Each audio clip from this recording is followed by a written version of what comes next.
All right. Looks like we're live now. How's it going, everyone? It's been a while.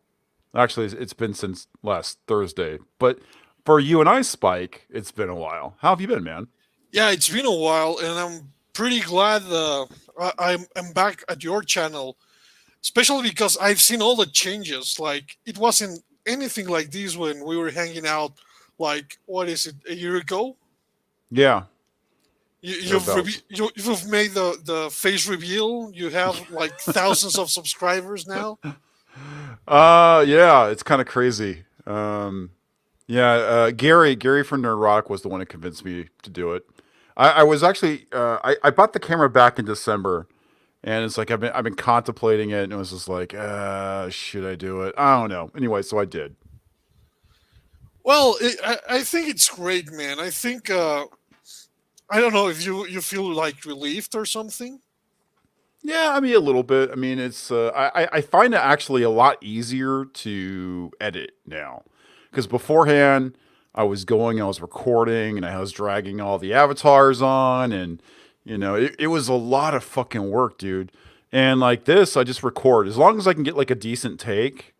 I can splice everything together like really quickly, and I'm pretty much done. Where beforehand it was like it would take me hours to edit. Yes, and not only that, I think it's a better. You have a better relation with I don't know your audience, and I think it's reflected in your growth, man. Your growth has been pretty big since the last time we spoke. Yeah, yeah. Well, the other thing too, like when I originally started my channel, I was in my old house, and I had like a really small office. It was like half the size of the office I'm in now. So it was like it had like all my stuff in it. It had like my comic books. It had a lot of my hobby stuff and my music stuff, and it just was like no way I could do like a face reveal and have like room and have like an interesting like backdrop. Where with the new place I have, it makes it a lot easier because I have more room. It's my office isn't as cramped, and I have a pretty decent setup. And yeah, it's a good time. It's a good time to do a face reveal. But you're right. I think it goes a lot with like building relationship with your audience, and it's pretty funny because a lot of people are like, dude, just like you are not what I was expecting. I was like, what were you expecting? Fat nerd. Well, I did have some kind of idea because I know you're like an industrial kid. We Hmm. talked about it, so I kind of figure like a little bit of this, a little bit of that. The one thing I figured was the goatee. Yeah. But speaking about building relations with your audience, how about them comics, man?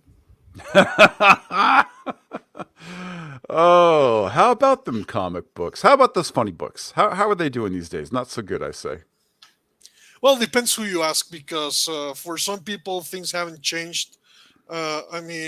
Diversity in comics or whatever his name is now is working with a friend of mine in a new Indiegogo, and I think they already bagged the thing. It's called Pandemic or something. Yeah, yeah, I saw that. I thought it looked kind of interesting. When I get paid, I'm gonna go and back it. There's a couple of books I want to back. That's definitely one of them. Renzo's art is pretty good. He was supposed to be my penciler, and I think he dropped my book to go to this book. But he I have a lot of his concept art. He's amazing. He's from my country. He's from Guadalajara. Okay. But if we go to the other side, to the people who don't like us, and I used to work with them at the mainstream comics, American comics, they are in desperation, and there's I think Diamond is behaving like China with the coronavirus. They just keep, you know, saying stuff that isn't really true, that is trying to manipulate the situation, and we all know it's bullshit. And Yeah. you showed me today something that you want to talk about what you heard about Diamond. Yeah, yeah. Let's talk about that. Oh, I Uh, thought you were gonna say it. yeah. Sorry. I was actually looking for the article to go and pull up. Oh, It's like okay. I know I shared the Newsarama article with you. but there's actually one from the beat. And what's going on is, the never ending story of the failure that is Diamond these days is that they furloughed a bunch of people, and yeah, so things aren't going good for Diamond. And let me just pull this up Which real is quick. not at its face. It's not something bad. I mean, if the company comes back, they will rehire these people. But I think it's unlikely the company comes back. And there are two factors people, I think, mostly don't consider when talking about Diamond. The American direct market is not only American; it's international. Half of the stores of the retailers are overseas. There are some in my city, for example, live in Mexico City, and they sell diamond product. The problem is that it's not only that most of the stores are not large stores and they cannot afford to these big hiatus without selling comics. The other thing is that internationally, with the oil war they were having between Saudi Arabia and Russia, the dollar skyrocketed, for example, in my country and in other countries. So that makes it even harder to import these types of products on top of everything else, and that's like 50% of the operation.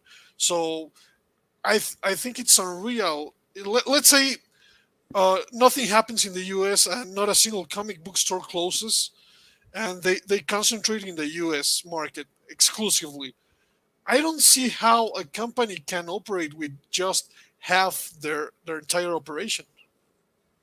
Yeah, I don't know, man. It's all very messed up. I'm gonna highlight this comment from Ed Brewer real quick.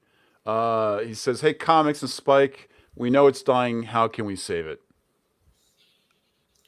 That's a good question, man. Especially right now with things being under quarantine and whatnot. I don't know what the answer is currently. I think for me personally, when the shops do reopen, there's probably not going to be as many. But if something gets woke, cancel it, and then tell your LCS why you're canceling it. And I think that's kind of the best way of sending the message because we can say we don't like something till we're blue in the face. Obviously, we've been doing it for years now at this point, and they're just going to say, "Oh, you're istophobes," and blah blah blah blah blah blah blah. But if you get the comic shops behind us saying people aren't buying this book anymore, maybe that's something. I don't know. I think a lot of the pressure has to come from the actual shops. What are your thoughts on that, Spike? I do think the pressure. There's one thing though. I want to make it clear. I think this what you said is pretty. It's pretty much what needed to happen. I don't know if it's what needs to happen. I don't know if it's too late or not, and that's a problem that I think a lot of people are in denial that things may be changing for for life. That's the thing, and we're gonna have to adapt as readers, and retailers are gonna have to adapt, and even companies are gonna have to adapt. We've seen what DC did, that it scrambled to find even a new printer. They went as far as going to look for another printer. Yeah, that's And all. That's all kind of crazy. yeah, and the thing is, everyone wishes there were simple answers, but that's the thing with emergencies. There's no simple answer in these kinds of things. I also think that there there should be a shift of focus with digital comics and digital comics.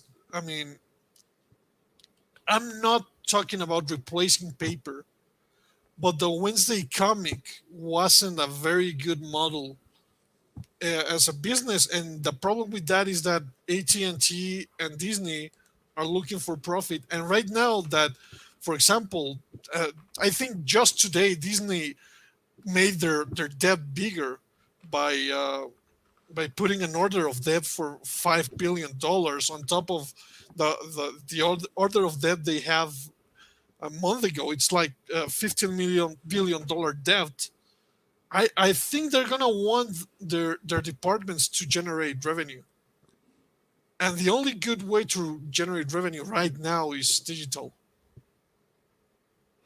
Yeah, it seems like that's what's going to kind of keep things going on for the time being is going to be digital. But I think one of the biggest issues there is that you know that the shops are not going to be cool with that.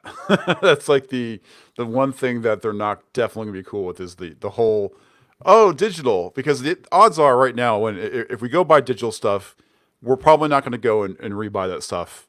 Yeah, using the floppies.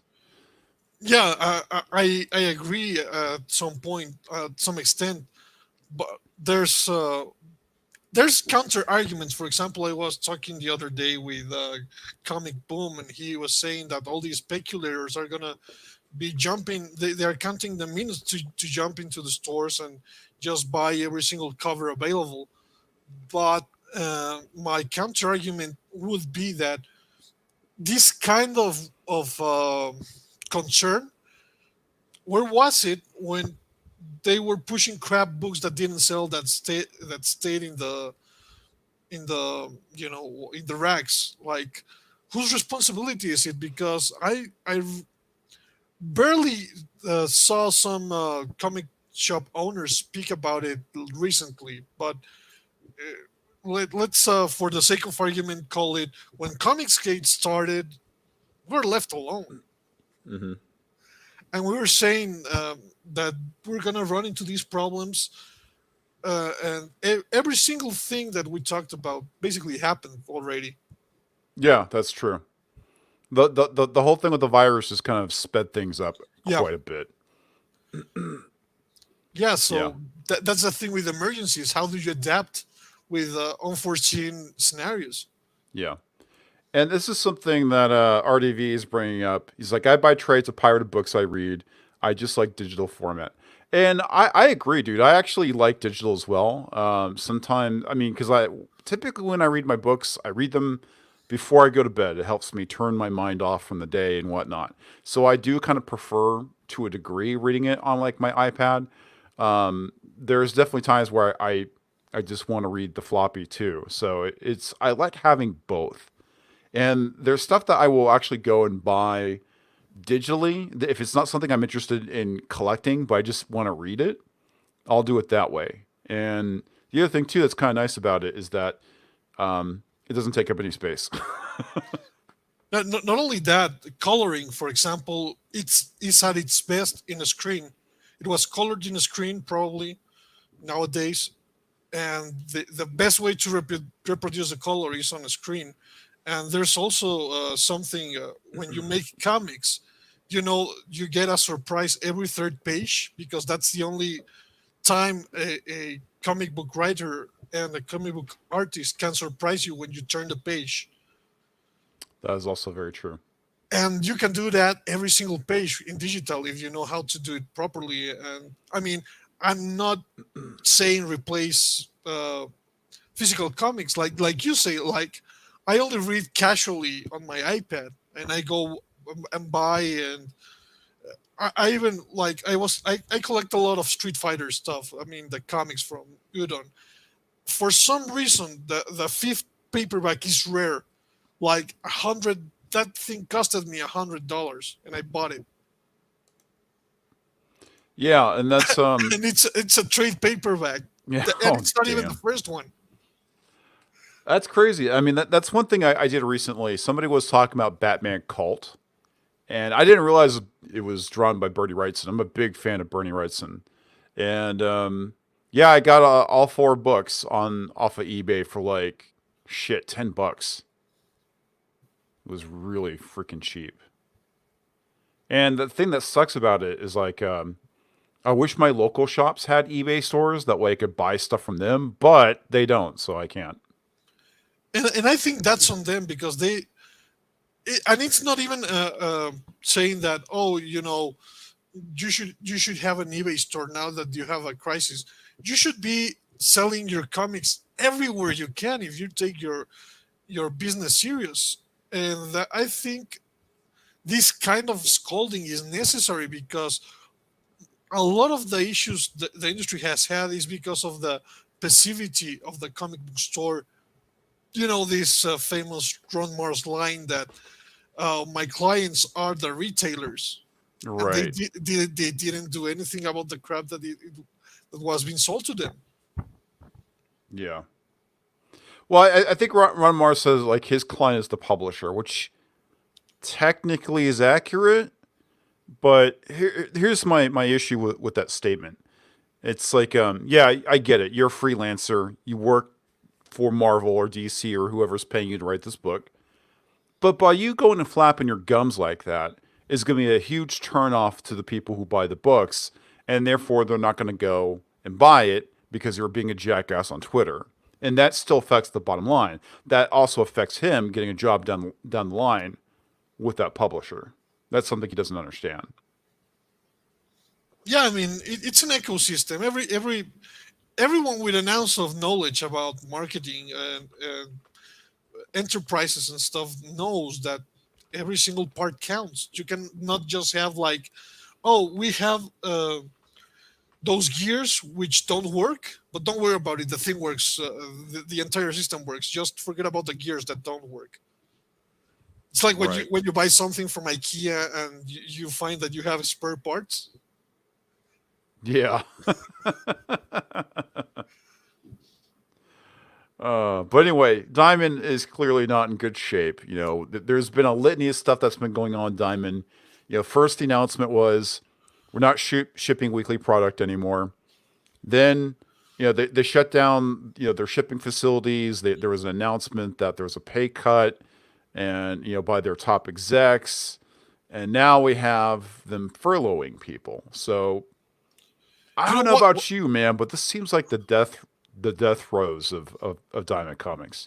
You want to know what's to me the most concerning part of it is how they are gonna differentiate the payments to to Marvel and DC, Oh yeah, shit, that was the other one, the deferred payments. I completely forgot about that. because I mean maybe you can talk about those with the publishers. You can get Jim Lee, like he's a comic book guy, or CB Zawolski, he's a comic book guy, and talk comics with them. But I don't think the people of at AT&T or Disney are very happy with that, and they're gonna say like, why are we fucking doing business with these clowns who can actually they cannot afford to pay us? I don't know, man. I think that's gonna have serious repercussions on the not so long run. I agree. I think you're going to see some. I think Diamond's done for. One way or another, they are done. And a lot of that has to do with the fact that, they can't pay people, they can't ship stuff out. Even if the shops could receive it, it's not like they can sell it. I guess they could do curbside or eBay or whatnot, but I don't know. And the Chrononaut's saying, my LCS does not sell back issues. Sent me to a place I already go online. Back issues are not part of their business model, and that's crazy, man. That's really freaking crazy. I don't understand how a shop can stay open if they don't sell back issues. Yeah, especially in this environment. Previous to the coronavirus, even Dan Didio was complaining that people are buying more old comics than new comics. That is correct. He did complain about that, and it's like, gee, did you ever stop and wonder why? Yeah, exactly. I don't remember what article I was reading. I was on Facebook, and Well, didn't Dan Didio also say that everything was fine? yeah, but that's the thing. Everything is fine until you stop working for them. Then you're really worried. When you cannot do shit about it, that's when you worry.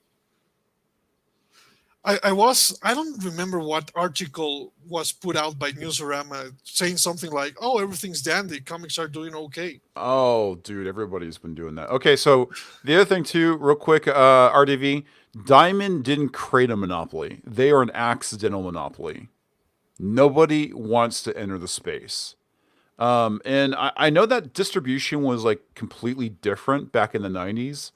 Gary explained it. I knew a dude that owned a shop and he talked about it. He had a distributor. It was a guy in town that he would get his books through. And I'm not really sure why or how that changed. It just did, but it's not Uh, like it's profitable though. I do know the story of the. distributors. The thing about Diamond, and you are correct in saying they are a monopoly because nobody else wants to. You know that in the United States, there's like 3,000 magazine distributing companies, and only Diamond wants to sell comics. That should tell you something. Hmm. And Diamond started with JP, you know, in his band, moving the comics. Okay. So that's the thing. It, the thing about comics, I made a video a long time ago. Why don't you see comics in racks in the local 7-Eleven or whatnot? Is because the companies would have to pay for that ad space. I The, thought I the thought it was I thought it was a lot of different things. I thought one of them was the fact that it was because of returnability. They that's that one of the factors. That's just one. I mean, they would lose money putting out trash with returnability, but they also have to invest in Walmart. You have to pay for the space of your product. Imagine, uh, Marvel Comics, who cannot afford Sean Gordon Murphy, paying to put products in Walmarts around the country. Do you think that's doable? I don't know. I guess not. The only thing you can find comics in certain places is because you know Archie, for example, Archie was selling some Marvel license digests of all Avengers issues, but they were printing without having to invest in new material. So that's cutting corners right there. That's why the trade paperback market is so profitable and they like it a lot, and it also sells a lot because you usually reprint stuff that is actually good. Watchmen was the most sold comic book trade paperback last year. A story that was written, uh, Back in the 80s. yeah, 35 years ago. Yeah. That tops anything they are putting out now. Yeah, for sure. That's the thing that's kind of sad about it is that a book that was put out in the 80s is still way better than what we're seeing today, which is just ridiculous. Yeah, how I put it is this is not the end of comics. Comics cannot die. You can buy European comics, you can buy manga. The thing is that what did die in April, and I think it's a certainty, is Wednesday Comics. The Wednesday Comics model is just nonsensical. It was nonsensical when they were still trying to keep it alive. Hmm. And that's why so many comic book stores had to sacrifice so much to keep them coming. Now they can't afford that anymore. Yeah, I think that's the big thing. And when we talk about the death of the industry, everyone's like, "Oh, it's never truly going to get away." Well, things are obviously going to change. And when I talk about the death of the industry, that doesn't mean comics are gonna go away completely. I mean, first off, there's always back issues. We're always going to have back issues unless there's something that goes and wipes that out. We have like some sort of paper eating virus, and then there's digital stuff. People want to kickstart stuff. There's people like Ethan and your boy Zach and other peoples are going out and going and creating their own comics. They're getting it kickstarted, and that's one way of doing it. But I think that the direct market model is dead at this point, and I think that the Wednesday comics like you're talking about is pretty much going to be dead soon. Yeah, I mean, and it's funny because the direct market has died at least twice in the last 30 years, but people are talking about it like it was, this is new, came from nowhere. This kind of thing already happened in the 90s without the benefit of a virus. Yeah, and that's the thing. I know that Cronut's kind of been talking about stuff going on with his shop, and gaming is pretty big. And I talk about how the shop I go to, which is Heroes and Fantasies, they have a third of their sales is comics. That's it. For a comic shop, that's pretty terrible. A third of their sales. The rest is brought in by cards, games, toys, statues, stuff like that. That's the rest of it, and that I think is what's going to keep shops going. Is that if they have to go and diversify in order Yeah, to keep stuff going. If you want to be a comic shop, you have to sell other stuff. You just can't be a pure comic shop anymore. that's the thing about comic books that it doesn't matter that we share that hobby. We don't get together to read comics. That doesn't happen with Friday night draft or gaming and stuff, or even video games. You do it online, but sharing the passion of reading comics together never happened to me. I've been reading since the late '80s. Yeah. Well, and the other thing too, yeah, Funko Pops. That's also there's that man of action. But the other thing too is that manga. Look at how well manga is doing. And that's the thing that I find really funny is that whenever they present the numbers and saying comics are doing fine, is that they're rolling the manga numbers in there. I And think I think there's a little misunderstanding with the manga numbers, but I will grant you that they are doing fine. They have their own particular issues. It's not everybody paints it as an utopia, but it's known that manga artists live like shit, just like uh, this new generation of comic book artists. The mangakas. That's the politically correct term for manga creators. They live in very poor conditions on this unless they are very well known, like Akira Toriyama or someone like that. well, The other yeah, thing, that's the other thing too. I think it's pretty funny is that again they have their own separate set of issues, but sales wise they're doing good. But that's terrible that their creators are in such you dire know conditions, yeah. yeah, dire conditions. That's the thing. It sucks because you're doing something you love, and obviously, if you're top tier like Sean Gordon Murphy, you're going to make a lot of money. Sean Gordon Murphy's not hurting, and I don't think Donny Cates is hurting either. But if you're somebody who's new, you're obviously not going to be making a whole lot of money doing this. You know why mangas are usually black and white and in such small paper? Because it's cheaper would be my guess. It kind of is, but it's also because of the time it takes you to do it. These people are churning out pages without rest every single day. Yeah. And that's the thing when you can't actually get another job if you're making comics for the love of it. That's an issue. And that's why we have also people in the industry asking for rent money on GoFundMe when they just announced they have like a very well-known franchise comic book coming up. That's ridiculous. How is it you write James Bond and you don't have rent money? I don't It's know, not like man. James Bond is not a thing that is coming out every couple of years. It's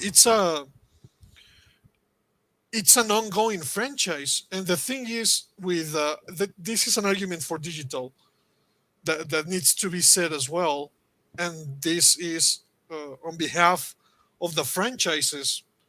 You're not gonna get kids to go to buy comics at a comic book store because they don't even go to get video games. They are interested in to GameStop or whatever. They do things digital now. They are another generation. They didn't grow when I was a kid. I could only watch. There was the one TV in my house, and I could only watch it if my parents weren't watching it, which was pretty rare. But I had comics. They were like my TV. I don't know what's your experience, or how did you get into comics? It's kind of weird, man. I've read comics kind of off and on throughout my life. I when I was a kid, my first comic book was GI Joe. That's what I got, and I always talk about how I have a learning disability and whatnot. And that was the thing I liked about comic books is I could look at the pictures and have a good idea what was going on. And so that's why I liked it and I struggled to read it and whatnot. And then I'm trying to remember when I got out. Uh, there was like a couple years where I stopped reading GI Joe, and then I got into Ghost Rider when they relaunched Ghost Rider back in, I guess it was like the either the late '80s or early '90s. Danny Eh, Ketch? no, no, no. Yeah, Danny Ketch, Danny Ketch. Um, and so I read that for a while. I was never. It was pretty funny. Like a really good friend of mine growing up, man, he loved the X-Men. He loved them a lot, and he could never get me to read them. I was never interested in superheroes. I was always interested. I really liked manga stuff. I mean, there wasn't a whole lot of manga stuff in the '80s and '90s, but there was some stuff here and there, and that was like the stuff I kind of gravitated to. And then Ghost Rider I thought was really cool. I got into that, and then Dark Horse. I was really into Dark Horse. I loved the Terminator and Aliens versus Predator stuff. And then one of our mutual friends was like, "Dude, you gotta check out this book called Spawn." A bunch of creators from Marvel just like freaking left and did their own thing, and now they're putting out their own comics and they created their own company. So I got into Spawn. I love Spawn. Spawn was a great comic. I guess that was kind of the gateway into me getting into superhero stuff. And then I guess they launched the X Men title, just X Men, and that's what got me into that. So I started reading that for a bit, and then I would say I kind of like drifted in and out. There's like a lot of stuff I really liked from Image. I want to say, was it called Dangerous Minds? Shit, it was like this kind of. It was a cool kind of cyberpunk knockoff of Ghost in the Shell, which was pretty neat. And I would say after 9/11 is when I stopped reading comics, because at that point I got laid off from my job and I just didn't have the money to buy stuff. No, I understand that. I've been in that position as well. But and I was also thinking you were probably reading like Bubblegum Crisis and stuff when you talked about early '90s manga. Yeah, Yeah, I can tell, man. I can tell. Uh, Harlock, Captain Harlock, man, I loved Captain Harlock. That was like a huge thing. That was I was able to find stuff. They weren't like manga, but they were like I don't know if they're reprints or what they did, or if they're just like independent stuff that was being done in America that for Harlock. But man, it's like I was there every week going to find Harlock. well, did you like the Antarctic Press stuff? Yeah, yeah. It was really funny because Ben Dunn is, he's in my hometown, and his brother started Antarctic, which I didn't even realize he did.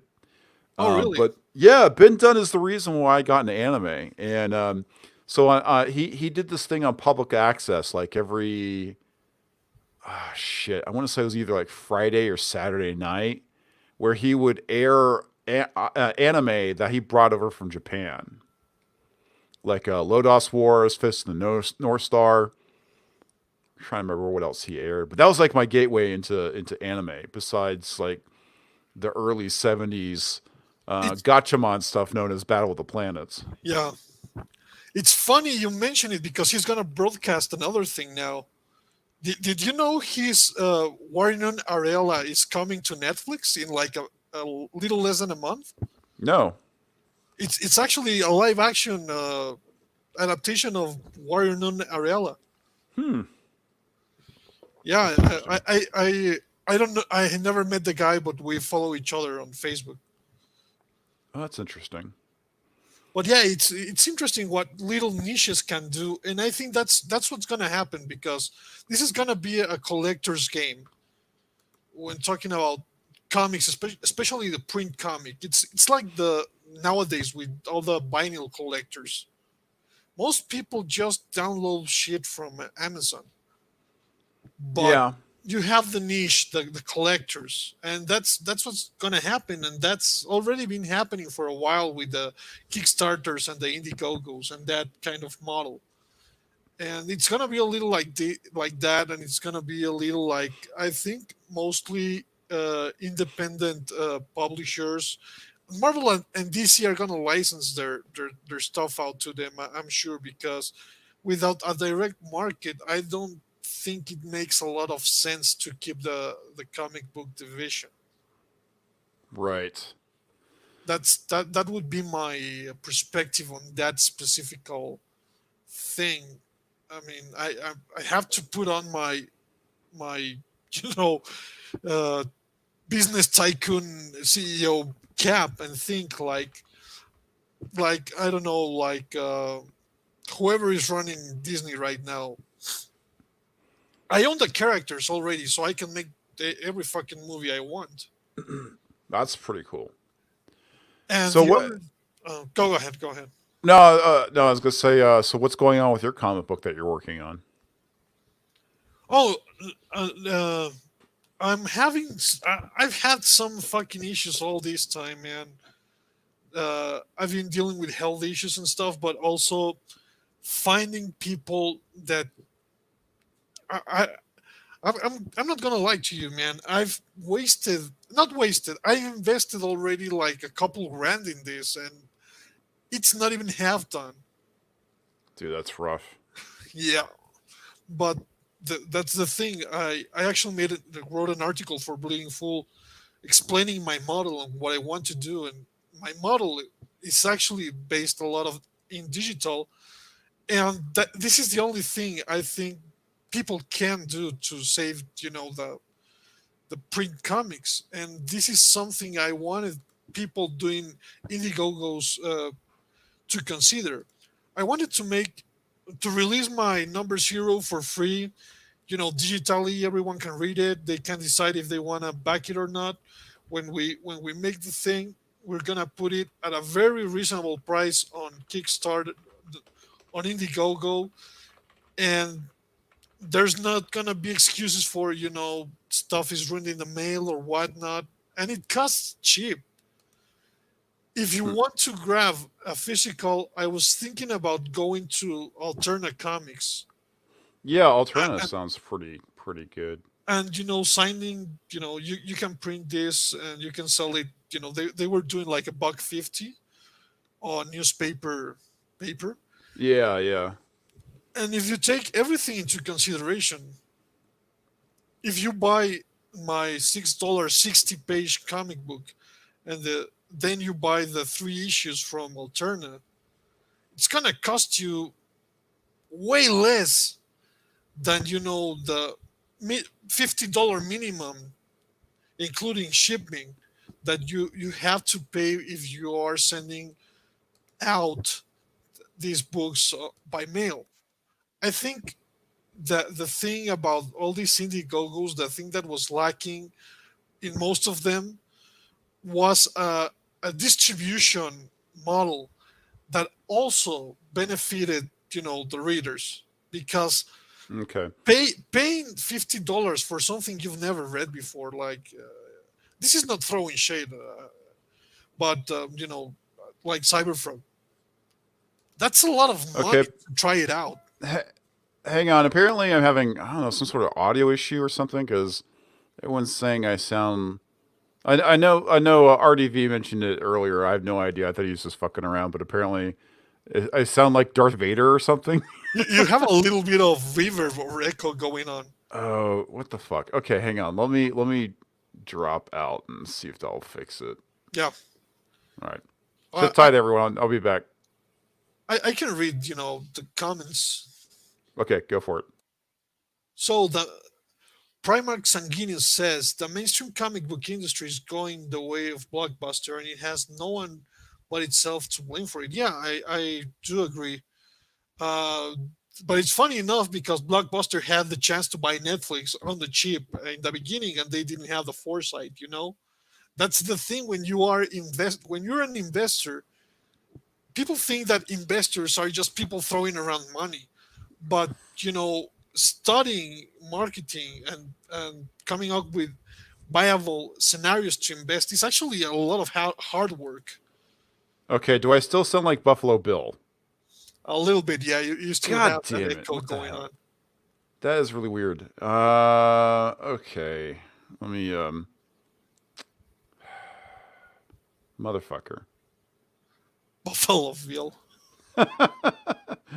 Buffalo Bill sounds kind of like that. Oh no, that's really weird. Okay. Um let me Let me try again. Be right back, folks. Just Shinobi, Spike, would you be able to buy comic characters if this goes under? What do you mean comic characters? Like, buy the X-Men from Marvel? I don't think so. You're gonna be able to license them and make comics because that's actually the most productive thing that Marvel and DC Comics have going on for them. If you license, for example, the X-Men to reprint in another language, all they do is get money and pay some taxes from them, and that's it. They don't have to invest in anything. And I know this because I've worked translating comics from Star Wars, from Witchblade, and Okay, how does that sound? sounds a little better. So, I mean, I didn't have an issue with the echo, but oh no, everyone was saying I sound like I was playing at 3/4 speed. So I don't know if it says my voice sounds deeper. I don't know. That's weird. Um, maybe you should start very whiting. very wide. I don't know, folks. I have no idea what the hell's going on. I could try plugging my mic back in. I don't know. I'll hang on. Jada Khan says the sad reality is that when I shop for comics, I order from Amazon. Haven't been in a comic store in a long time. Well, I mean, you cannot blame a reader for not going to a comic book store if that doesn't work for you. The comic book store for me is more of and I wouldn't say a habit, it's more of a hobby because I go there, I know the guys, and Testing, I talk testing. with people. You sound better now, man. Okay. I don't know. I unplugged my microphone and plugged it back in. Hopefully that fixes it. I do hear an echo, but you sound much deeper than your videos.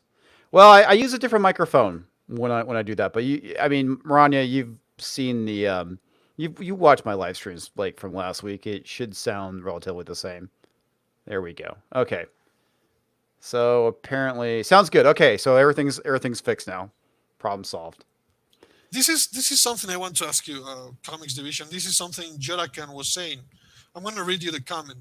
The sad reality is that when I shop for comics, I order from Amazon. Haven't been in a comic store in a long time. And I think there's this stigma where you should, by design, support your local comic book store if you have it, and you should go out of your way to keep them afloat. How do you feel about it? Oh, dude, I don't know, man. I'm not gonna say, I'm not gonna moralize and grandstand saying you must buy your comics from an LCS. That's all personal preference, man.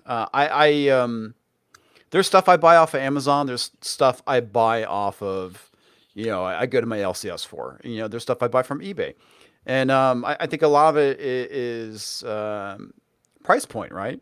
Um, I bought a ton of graphic novel stuff off of Amazon. Why? Because it's cheaper. But I do buy stuff from my LCS. I buy more than just comics at times. When I try and do when I go there, I have like a certain amount of money I have in mind that I'm planning on spending, and I'll go and take a look. And depending on how much of a hurry I'm in, I'll go and look at like back issues and see if there's something I'm looking for. Yeah, it's pretty much what I do when I go to, well, back when I had a pull list a couple of years ago, I went every Wednesday. But yeah, sometimes I take my time and go buy my back issues even today. I mean, Eh, nowadays. And when I go into Amazon, for example, I buy the trades. And when I hunt for something particularly, it's basically just looking for it wherever it is. And if I just want to read something casually or, I find a great discount, I go on Comixology.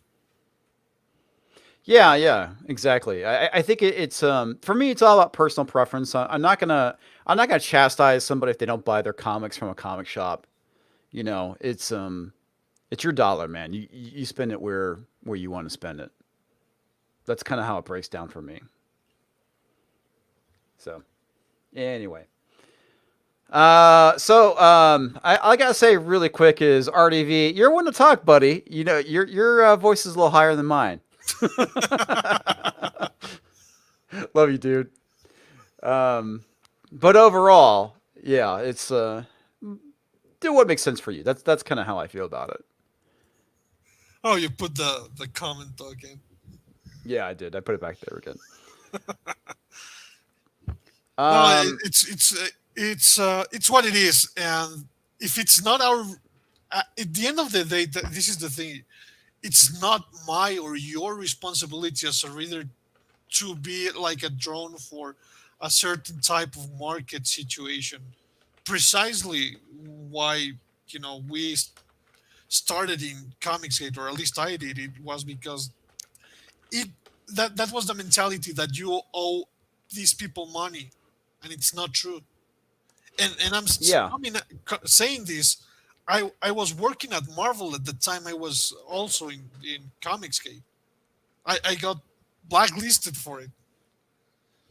yeah. That was one thing I should have had you do is kind of like give everyone your background for those of you who haven't, watched the stream with Spike. And yeah, Spike is he worked for Marvel at the time and is a comics creator and you know has been on the side of good. I'm not gonna say the side of no, but yeah, I mean you I've been were a free thinker. yeah That's exactly. I hate that saying it, we're on the side of good. We're not. I don't know, man. We're free thinkers, and we're pointing out the issues that we see are issues. I hate the idea of we're on the side of good. Um, but yeah, it's been interesting. I can imagine, and because you spoke out, you got. I guess you got booted, or did you leave before you got booted? I will tell you how it went. The first strike against me was when I was hanging a lot with Captain Cummings in his live streams, and I mentioned that probably in 6 months, because of his actions. What was the name of the guy who was before CB Cebulski? Uh, Alexa Alonso. Alex Alonso, yeah. He was gonna get fired in like 6 months because of what he did, and it happened. And there's there's there's a funny thing because yeah, I'm blacklisted, but my friends in the industry are still my friends. They tell me everything. Right. I worked on Spider Verse. I've worked at heavy metal writing. I think I'm the first and only creator to have been published both in English and Spanish at the same time by Marvel. And I was also working with a lot of artists from Mexico translating their scripts, and that's something I did from 2011 until 2018. I was translating the Mr. and Mrs. X book with Oscar Basardua, and what happened was I had to come into communication with what's the name of this writer? I don't remember. One of the token female writers at Marvel, and she saw my Twitter, and she got me, blacklisted. Like 15 minutes later, I got an email from the artist, an email from the editor, stuff like that. And Wow, dude. yeah, but it happens, and it's also funny because there was one thing I asked for when I started the Mrs. and Miss the Mr. and Mrs. X book. It was that since Gambit is my favorite character, I just wanted like a thank you in the credits. I didn't want a credit, just thanks to this guy. And something funny happened with that first issue, which doesn't happen a lot. They had like this big, huge thank you page, and my name wasn't in it. And it's not like they print thank you pages in every single comic they put out, not even in That's number one fucking issues. dirty, man. I wouldn't say that's dirty. That's petty. That is petty, is what it is. But that's how Marvel works now. And the editor actually came to Mexico, and I talked to him, and he got like all defensive. I went to his booth, and all I said was, "Hey, I'm Spike. Can you sign this? Work we've done together. I like to have my comic signed." and he made such a fucking fuss, and he was implying that I should grovel to get jobs back, and I had to tell the kid, it's like, no, no, you're not getting it. I do comics the way I want. If you don't want me doing comics the way I want, I won't make comics with you. That's it. There's no argument. I'm not. I don't need your money. I happen to have investments, and I am a landlord, so I have a secure, revenue of money coming in. So I do comics because I love them, unlike all these people who just want to hop into Netflix or whatever. Yeah. And that's like the big thing, and it's something that we talked about for years. Is most of the people that get into comics, they get into comics because they want to use it as a stepping stone to get into Hollywood or Netflix or have their own show, and that they don't do it for the love of the industry I, or for the love of I don't comics. like you slandering these people. Do you have any evidence? Because I have their names, and Yeah, you can check out my former editors. Every single one of them stayed like from 6 months to a year at Marvel, and they hopped into some TV division in California. yeah. The editor who hired me actually left in the middle of me writing the Spider Verse story because she got a job doing some TV shit. And That's that's also why Marvel has this editorial problem, the revolving door of editors. They are changing assistant editors and stuff all the fucking time. You can actually go to LinkedIn, look the company Marvel, and you'll find a lot of positions for assistant editors. wow. That's crazy. And that's why we have problems because remember when we talked about Watchmen? Watchmen was edited by Lin Wine, the creator of Swamp Thing and Wolverine. Right. The guy, the guy already had a lot of experience in comics when he was editing comics. And in literature, the idea of an editor is that it's someone with experience that can guide you, that can bring out the best, writer or creator or whatever, because he has experience. But that stopped happening like 10 years ago or something, and that's how these problems started. After that, that most of these kids come from SJW colleges. They've been indoctrinated to whatever they do in life, make it a politicking statement. So this is what happens. You kill the Wednesday comics industry. Yeah. That's And since you bring, crazy. bring Donny Cates, I have a big complaint with the guy. And Yeah, yeah. So this is, let me kind of segue into that real quick. So one of the things that Spike hit me up because of my video, I was talking about the whole thing with Donny Cates and him deleting the video, or deleting the video. He deleted the video. He deleted the CBR deleted the article about his tweet, and I made the comment of he's one of the better writers at Marvel. That's not saying much. So you have some interesting things to say about Donny Cates. I don't know. I have to be clear about this because I don't know if it's the fault of Donny Cates or if it's the fault of an editor. Because I'm pretty sure Donny Cates don't know who I am, but editors do because they actually pass my name to say don't go near this guy. That's And ridiculous. but I pitched the second thing I pitched for Marvel in 2015, and it's been up in my site since 2015. And I made it with an Eisner nominee that can tell you what happened. Is that I pitched a Ghost Rider story where basically the Assassin's Guild kills the Punisher, and the Punisher becomes the new Ghost Rider, and that's basically half the plot of Ghost Rider by Donny Cates. And there's Yeah, something else that went on around the same time. There was a Jim Starling Thanos graphic novel coming out, a big project, and it turns out that somehow Donny Cates basically wrote the same plot. What I think happened is that some editor wanted to grow Donny Cates, and basically fed him these pitches. That's interesting. I'm actually pulling up your site right now Oh, so I can do you share it. have it? Yeah, I have it. I'm just gonna share it real quick so everyone kind of can see what we're talking about here.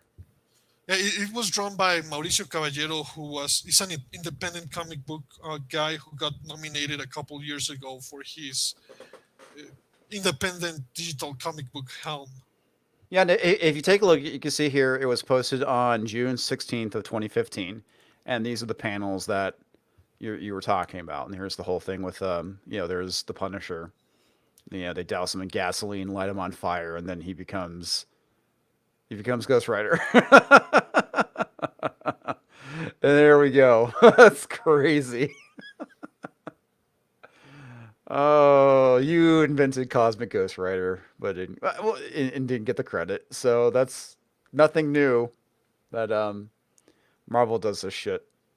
At the end of the day, I cannot do nothing because they own the characters. So anyway, I couldn't actually own them. And since I do have a talent agreement, everything I do with a Marvel character is basically owned by them automatically. So I didn't have a problem with like saying, "Oh, you owe me money" or anything. But I just want to people to know that these kinds of problems are happening a lot to creators. If you are an aspiring creator and you happen to work for some company or another, you have to be very protective of everyone because the environment is so toxic. This happened. I'm a nobody, but this happened to Jim Starlin, the guy who created Thanos. Yeah, it's unfortunate. It seems like a lot of the prominent creators of the day, they kind of they got screwed. A lot of them they got screwed, and that's the thing that kind of sucks about it. Oh, can I send you a screen cap? I want you to show on your. I'm gonna send you a screen cap on Twitter Sure, sure. because this goes further into what's happening with the editors, and they are a big problem. If comic book stores want to, have a word about editorial practices with you know with these people, now it would be a good time to expose what kind of things the upper ups, the higher ups are letting happen. Oh my god, here it is. Hang on, I'm gonna pull up this comment from Chrononaut real quick. It says, Comics Vision. How do you think the power struggles will play out behind the scenes?" Um, I don't know, dude. I guess are you referring to the actual power struggles that are going on like behind the scenes at Marvel, which I may not know what you're exactly referring to.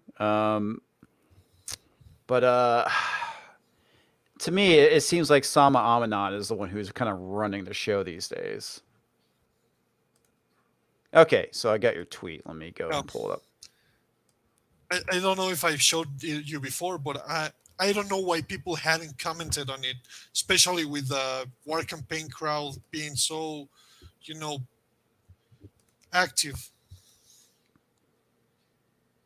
All right, let me see if I can open this on another page.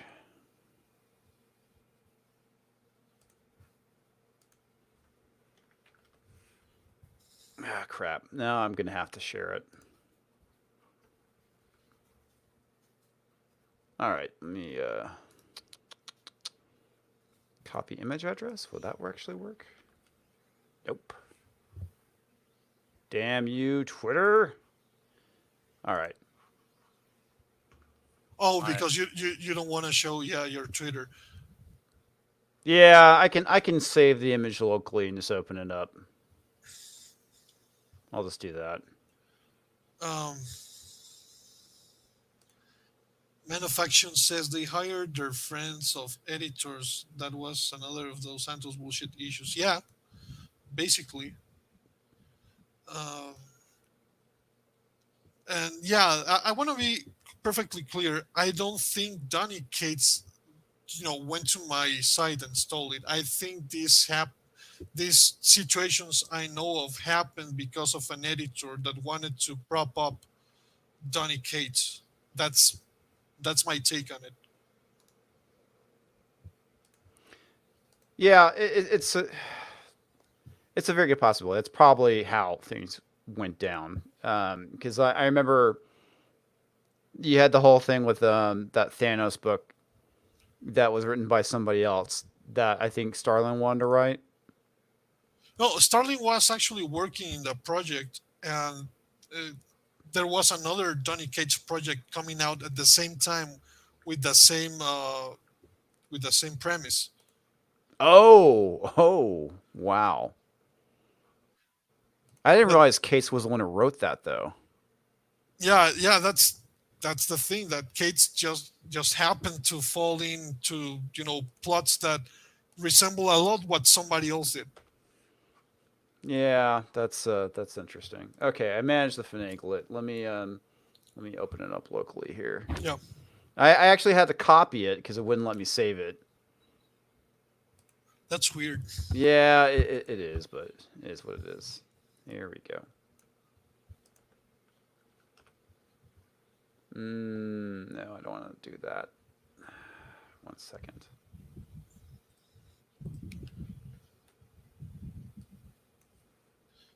Man of Action says Starling was already working Thanos. That was when the Avengers movies were getting hot. Yeah, one would think they would protect the guy that made them billions of dollars. Yeah, you would think, but Chrononaut says everywhere comics division how the corrupt ones will play a game to Survivor, because we both know AT&T and Disney are going to have been counter ups their posteriors. I think that one was for you, man. okay, yeah, I know what he's talking about. Okay, so you have a lot of this stuff that's going on with like Disney. Disney's losing money, right? They the way I kind of see it is potentially they might sell the comic stuff off, but keep it for farming IP. If anything, they'll close Marvel down and farm out the comics to someplace else, or they'll just shut it down completely and fire everyone. Keep the stuff for IP farming for movies. That's the way I kind of see things playing out. AT&T, they could very easily just sell DC Comics off. I know that AT&T has mentioned that they don't want to print them. They want to go digital. That's something that might actually happen with AT&T. I would not be surprised. Yeah, and licensing, it makes more sense if you put on your CEO hat, who doesn't give a fuck about comics. He's just gonna say, like, for starters, if we just reprint books that are already made, it's just like printing money. They already sell more than the new books, so I don't have to invest in making them. I just reprint them and I use those ideas. Okay, so this is the thing you wanted me to share. Yeah, this is what's happening with editors. How is it you submit a pitch at 6:24 and at 6:26 you get an email saying sold? He didn't even read it. Oh, I don't know because the name is Mags Visaggio. Exactly. And That this that is, would be my guess. yeah, that's what he read, and that's that's the plot that he approved, Max beside you. Yeah. Well, the other thing too is images basically creator owned anyway, so I don't know. But I think this is like, I don't know if like Todd McFarlane is aware what's going on with his company. Like, if I saw this from one of my editors, I'd be like, dude, this is my fucking money. You're giving away my fucking money to print these books that you didn't even read the plot. Well, they okayed Bitch Planet. I mean, what do you Yeah, expect? yeah, exactly. Oh, man, the industry is so screwed. Yeah, that's the thing. And the other thing is that instead of trying to come up with solutions in a realistic way, I think this has shown how disconnected The people in the industry are from the industry. Let's put aside, the readers. They don't even know how their industry works. Because, for example, we have Gail Simon saying, let's make a Marvel and DC crossover. Yeah. How are you going to distribute it? If the comic shops are not open, what good is it for them? Yeah, that I don't know if it's so much that she's just out of touch and not thinking, or I don't know. It was a stupid comment. I mean, she has to know that it takes months and months and months to put out a book, right? I mean, not only that, you have to get those agreements going between the two companies, which I'm sure Disney's not going to fucking do. They're not going to do anything with DC. Even best case scenario, let's say everything goes well and smoothly, and it's like the best fucking comic book that's ever gonna be published. There's a virus that doesn't let you open the stores, and the distribution company is basically about to be Yeah. bankrupt. So it doesn't matter if it's like the best story on earth. How do you take it to people if your goal is to try to save, the model? Because you could put it, digitally, but it seems that people are allergic to digital. Well, I know that that's the big thing is, when it comes to, the shops themselves, digital is the dirty word. I Yeah. think part of it too is, um, once it hits the internet, it gets pirated. That's a huge thing. I'm probably like the one fool out there that actually buys my stuff, and mainly because I do want to support the industry. That's why I don't pirate. And if you do pirate, yeah, that's your own thing, dude. I'm not gonna judge you. I do encourage you though. If you want to support the industry, you want to support your favorite creators, you should go and buy their stuff rather than pirating it. But you want to know what the funny thing is? Because I think that's a bullshit excuse. Because comics were scanned and pirated since like 2003, and they were scanned from physical copies. That's fair. That's fair. And we have the other thing to consider that happens with media, and that things that get pirated, like pirated a lot, they also tend to sell a lot, like Game of Thrones or what. Well, I think the other thing too that the other part of the equation is the people who are actually pirating the books, they never would have bought them to begin with. Yeah, That's the counter argument to that. yeah. Actually, I don't remember who. I think it was Jim Sub who was screen capped a lot of times saying talking about piracy and imploring SJWs to buy the books because the sales just weren't there. Yeah, And and and that's exactly it. I mean, the SJWs they don't buy the books. and this is ridiculous because why do you pander to people who don't fucking buy your book? Yeah, it's pretty ridiculous. And I think one of the big issues that has kind of tanked the industry really has kind of come down to collectability.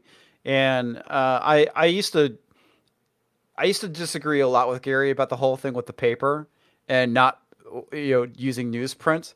But I kind of see the point of why it would make sense for the publishers to use newsprint, and the reason why is because of collectability.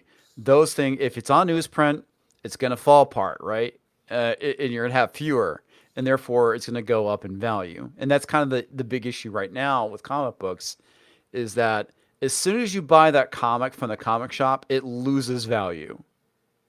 It's not worth the money it's printed on at this point. Um, when I moved, I had several short boxes full of Marvel comics that I bought over the years, and I sold them. And you know what I got for them? 30 Uh, I, bucks. $30 for the 30 whole bucks. long box. It Shit. wasn't a whole long box. It was like maybe two short boxes, which may equate to a long box. But my point is that that was well over $300 worth of comics at the time. would be Yeah, my but guess. there are also exceptions to a rule, because if you want to go out and buy, Batman, Curse of the White Knight, the first edition, the number one, you're not gonna find it. And if you're looking for it, it's gonna cost you at least like $50. Yeah. That's the thing. That's what makes, if you start by having strong stories, everything else just falls into place. And that's something that everyone should have asked for at any point in time. And stores should also be, asking for, we need good product. Imagine if you go to your supermarket and they just keep bringing rotten tomatoes, for, argument's sake. Yes. Imagine if you can only buy rotten tomatoes. They're You're just gonna You're stop. not gonna you're not gonna buy them. Is what you're gonna do. Yeah. Yeah. And I want to come up with a solution. For example, a long time ago there was this proposal going on that the floppies were actually going to be print for free, and that would be like a sampler for the trade paperback. Like the first issue, they were going to distribute it for free, and what they were going to sell you were paperbacks. But the collectors didn't want that because they collect floppies. Yeah. And maybe you actually need to come with a multi-level solution for every kind of reader, but that's going to be hard if you are not creating new readers. And the only viable way I see to create new readers is through digital, because when I say new readers, I mean mostly kids. Trying to get a kid today to not to go buy reading material, let alone read it, I don't think it's very likely. Most kids don't even go buy the video games they actually play. Yeah. Well, and that's the thing is if digital's the answer, at least for trying to bring in younger audiences, but how does it sustain the system though, or the industry? Because one of the big things is that I think okay, I'm sorry. I'm kind of struggling to get my thought out here. One of the big issues that we have is that we know what the comic sales are when it comes to physical copies. We can go to Comic-Con and we can see how many issues have been sold to a comic book store. But the thing that we don't get is the digital numbers. We don't know how much is being sold from Comixology. We don't know how much Marvel and DC are selling when they go and sell it through their website. That's kind of the problem. And I think for the most part, whenever I know that when I would go buy a comic and redeem a code through Marvel, it would just kick it over to my Comixology account. And that's how I'd read it off my iPad. Um, so I mean, that's the thing. How do we know what they're making because they don't release the fucking numbers? Uh, the, I the thing is, I've never myself personally sold a comic on Comixology, but it's free for you to go and sell your comic there. You can actually go right now if you have a comic and sell it through Comixology. I don't know what the deal is, but it's doable. You talk about selling the physical copy? No, no, no. The digital comic on Comixology. Oh, really? That's You interesting. can go submit your comic book if you have a comic book that is made with their format. Okay, okay. I see what you're talking about. If you make a comic book, you can sell it on Comixology. Yeah, so I think it must be something just like how you get your ad revenue on YouTube, for example. Yeah. I think Well, that's the the main thing is I'm trying to say is like we don't know how many times something is being sold, and that's the thing is we don't know what the digital sales numbers are.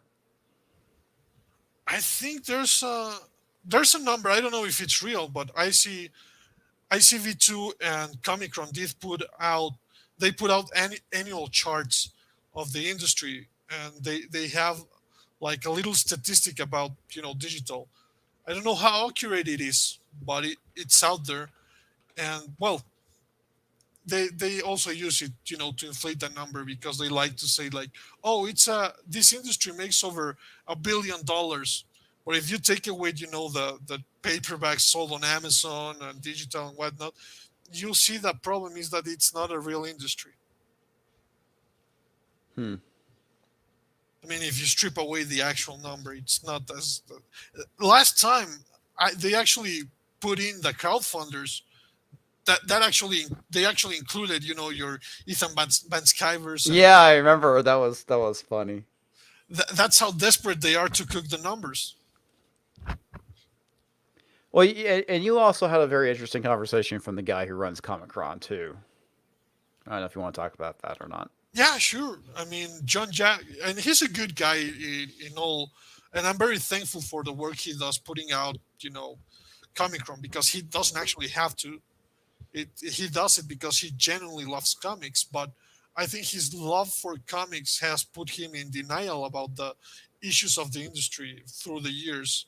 And I think it was like a couple of weeks ago I commented something on his new article, and the way he tried to take the conversation as if I didn't know anything, it really surprised me because John Jacks, I don't, I know he kind of knows who I am. So I think that's why he kept replying. It's not our first conversation, but Okay. if oh, it's gonna be hard to show it, right? If you want me, I can show it. No, I can explain it. The Okay. thing is, he was saying like, oh, nothing's going on. Comics had problems in '90s, but nothing came of it. Everything's fine. No, I say, and what I said was, it's not the same thing because the model is not the same. Even when talking about, as I said before, the direct market already died once.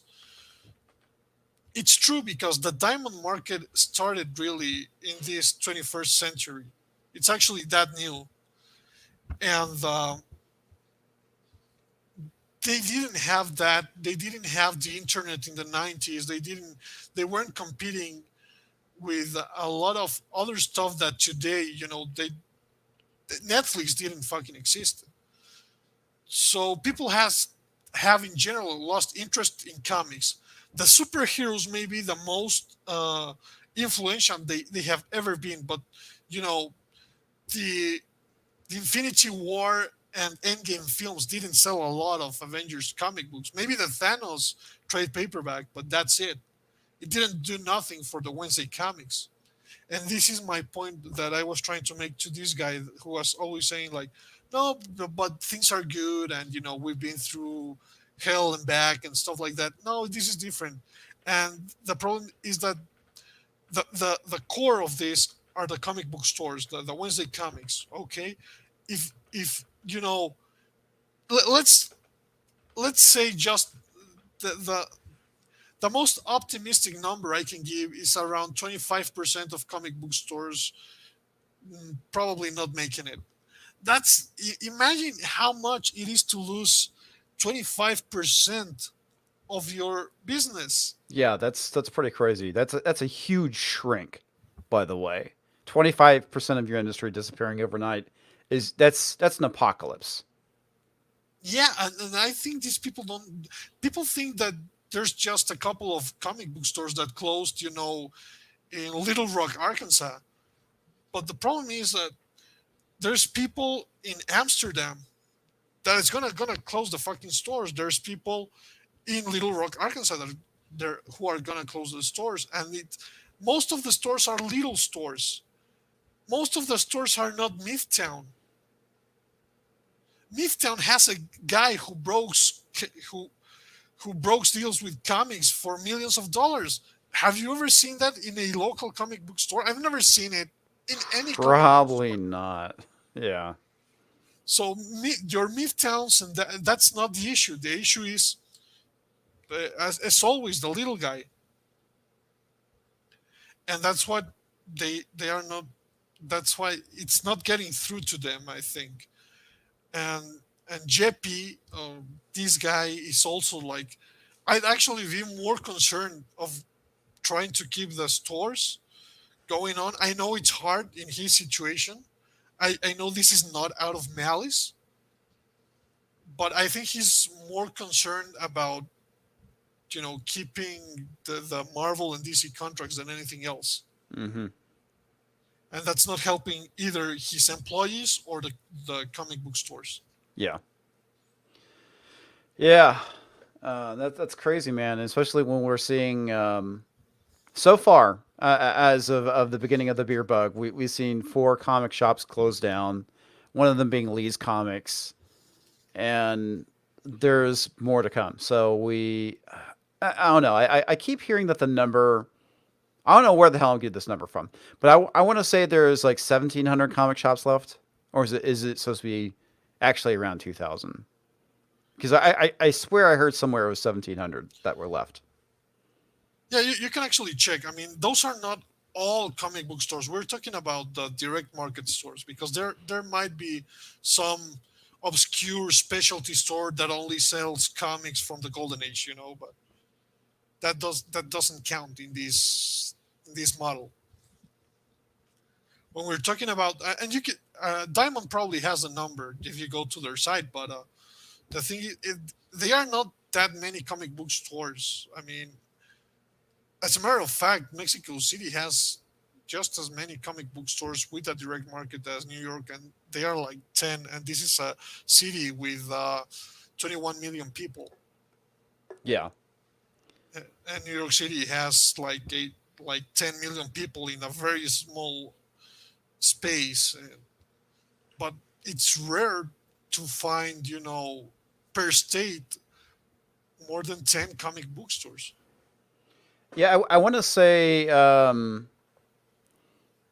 like, okay, back in the '90s, there was probably roughly like 9 comic book stores in my city. Now I want to say it's a total of 3, 3 that have multiple locations though. Yeah, that's. I mean, most of the comic book stores that have survived, especially when dealing with comics mainly, it's because they expanded. That's what happened with my my comic book store now is like a chain comic book store, like you mentioned. But back in the 90s, it was like a very small store among a sea of other comic book stores. There was even in a very upscale mall that, I mean, just the thought of affording that kind of rent today is just out of the fucking question. Yeah, there was one, and I'm sad it's gone. It was mainly like it was a comic store, and it also had gaming stuff, like Dungeons and Dragons and all the other books, RPG books. It was called the Dungeon, and it was a huge, it was like the place. Man, they had ads running on TV back in the '90s, and it had 2 locations. One ended up closing down, and then they had the main one on Fredericksburg Road, and then that went away, and that was like I don't know when it closed down, but it was like it was very sad. No, I get you, man. I went to the first comic book store in Mexico City was called Comics SA, and then it turned into Comics Imp, and that's where I got my comics when I was a teenager and shit. And I went there. I actually thought they were closed, but I found out that they were still open in the same exact place. And in spite of the name of the place being Comics Imp, they only deal with gaming stuff. They had the Friday night Magic Draft and all that kind of shit going on, and it looked pretty fun. But they actually told me we don't sell any comics here, Hmm. and it's basically it's happening just like the Comic Cons. Like uh, Comic Cons are not about comics anymore. They are about TV shows or cosplay or what have you. The thing you'll find less in them is comics. Yeah. So I think what we need to realize as well, I mean, we can. It's good that we try to come up with solutions. I haven't come with any because it is a very big problem, and I'm just some fucking idiot. But what I'm good at is dealing with stuff in the sense that I have to assimilate that it's not 1992 with the death of Superman anymore. This is like death metal. It's not for everyone. It's a niche. Mm-hmm. It barely exists, and most of the people in the industry are independent. And I think that's going to happen, and it's going to go back to collectors, you know, the collectors market. Yeah, that's one thing that Gary keeps talking about is that comic stores are probably going to become more like specialty shops when it comes to, like, vinyl. It's like we have one vinyl shop here in town called Hog Wild, which is an amazing store. It's been around forever, and I'm so happy that they're still around. I can't really think of any other vinyl stores. There was one called Good Vibrations that closed down. It was run by a hippie, and yeah, it went away. Yeah, it sounds like a product of of 1969. Yeah, I don't know how long. I mean, shit, dude. It's like I gotta keep like bigger track of things when things shut down, but I don't know. It was there forever, and then it just went away. Yeah, and the same thing with most of the comic book stores I came to know, and I don't want to say it's a bad thing. It's mostly a sad thing, but that's how things go. I mean, not. It's like I always say, when you go to your local comic book store, do you ever see someone who is younger than 18? I mean, that's kind of the funny thing is I don't necessarily pay attention when I'm in there. I'm usually just kind of in. I get my thing, I go. But most of the time, I when I see people that are there, it's most people that are over 20. Sometimes you'll see like a family with their kids, or a mom with their kids, or a dad with his kids, occasionally. But the majority of the people that are in my LCS are typically over. I would say over the age of 25, maybe over the age of 30. Yeah, in my experience as well, it's like 30 over, and that's in the best case scenario where the stores are open. But I keep hearing this thing that, oh, it's because this comic book is not for you, it's for the kids. What kids? Yeah, I know that's the thing. I find funny. Well, the other thing too, which is pretty funny, is that like I said, my store's pretty big. They have like over 30 employees. And that's one thing you can tell the people who enjoy the comics versus the people that got hired. They work the register. They don't, and they're just there for a paycheck. It's pretty funny. There's typically the guys that work the back counter where the comics are at. They're the ones that are really into it. They're the ones I typically would hang out and have conversations with. Yeah.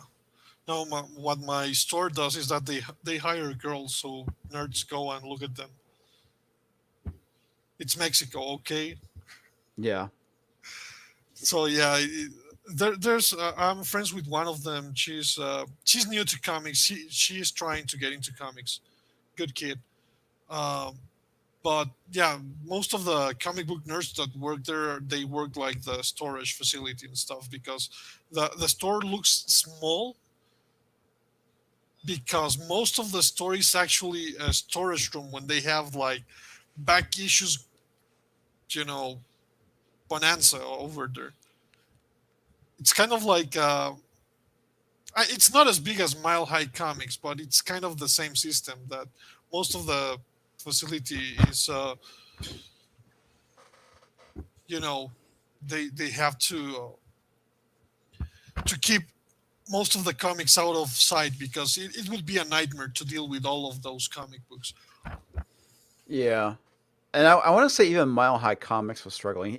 Is it the guy who created Free Comic Book Day? Is he the one that owns Mile High Comics? I think so. Yeah. Sorry, feeding my dog, but No, it's okay. It's all good, dude. Yeah, which he is another interesting thing, that we're not gonna have free comic book day, and I don't know if that's a good thing or a bad thing. me personally, I think it's a good thing. Why? I okay, I'll tell you why. Um, Mainly because whenever Free Comic Book Day comes around, I avoid it. and mainly because it's like you have all these people that show up because it's something free, right? And I know the idea is to get new readers by giving away comics, but the majority of the people that walk through those doors just want the free stuff and leave. They don't buy anything. No, I think it's worse than that. There's people who actually resell it for $10 on eBay, Oh, yeah, there's that too. and it's like, dude, do you know I can basically get this from the site, right? But yeah, I think it was kind of a good thing and a bad thing at the same time. Ups and downs. But it's something funny because speaking of comicsology, they have free comics all year long. They don't have the best free comics. They have like number ones and stuff because they're trying to get you hooked. But I don't see them surpassing. Even if we take these estimates from Comic Run and stuff, digital doesn't surpass physical comics. Yes. Yes. Even with all these free stuffs, and there's even Comixology Unlimited and all that, the culture hasn't been fostered. It hasn't. The kids haven't been approached in the medium that makes most sense. Because the other thing is, okay, we can worry all day long about the comic book stores, but without comic book creators, how do you have comic book stores? Yeah. And that's something I think, or at least from my perspective, comic book creators basically just got left to fend for themselves. Well, that's the one thing too that going back to the whole spinneret conversation, like with 7-Elevens. I mean, do you think that would help if they were to do that? Um, for the sake of argument, I'm gonna take away all the economic implications of putting out comics in 7-Eleven and stuff. Let's say it happens tomorrow. Let's say there's no coronavirus. Um, what are you competing in those racks? There's actual kids books there. I think at least here in Mexico there are. You have like kids books and bestsellers and Vogue magazine and stuff like that. I don't see them faring very well against all those magazines. And people will say, oh, but DC sold these anthology books. But the people who bought them were also the people who bought comics at the comic book store. They were speculators. They sold very well with people who already went to comic book stores to buy them. They just went to buy them in another location. Yeah. I don't see people buying comics as a as a novelty, as a like you buy bubble gum, especially not at 4.99. That's kind of the other issue is the price. Alterna what is like $1 at this point, and that's the thing. Companies like Alterna are going to be fine, and the reason why is because they handle their own distribution. You can go and buy them in shops. You can go and buy them from their website, and that's the thing I think is pretty cool about it. I mean, Peter Simeti is a smart guy, and it sucks because the dude's been shit on over the last what 3 years. I mean, the dude got swatted. He had all this, you know, Yeah, he got dogpiled on Twitter, all this shitty stuff. All because why? He wanted to give people what they wanted, which is escapism. He didn't want to indulge in the politics. He didn't want to indulge in the nonsense. He just wanted to sell fucking comic books. yeah, and the hypocrisy is palpable because these people will say, "Oh, if you don't like them, don't buy them. Just ignore them." When have they ever done that? Like Peter Simeti didn't go to anybody of these people's faces, or you know, he didn't even badmouth anyone or anyone's work. I sure did. He didn't. Like I can understand some of the hate I get, but Peter Simeti, I he has done everything right, and the only good thing is that he has made a more sustainable model at a better price, and he's gonna be fine. He's also gonna be fine because if he makes like a GoFundMe or something, his disposition uh, with the people, treating them right, goes back and forth, and he's gonna get that karma back, and people have backed him already with all his, fundraisers. And in the opposite example, this is something funny because I don't think a lot of people talked about it, but you, we all know about Mark Wade's legal situation with diversity in comics. Like he got Correct. the lawsuit, and a lot of people rallied, to put that mini diversity into comics in his place, and gave him a lot of money. And Mark Wade is not poor by any stretch of the imagination. No, the dude's But not poor. that's neither here nor there. But you know who made a fundraiser too? Max Bisaggio for her transgender surgery.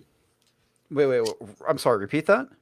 Max made a fundraiser to have her sex change. Wow, that's crazy. Really quick, yes, yeah, and yes, I am aware that they Alterna does sell to LCSs.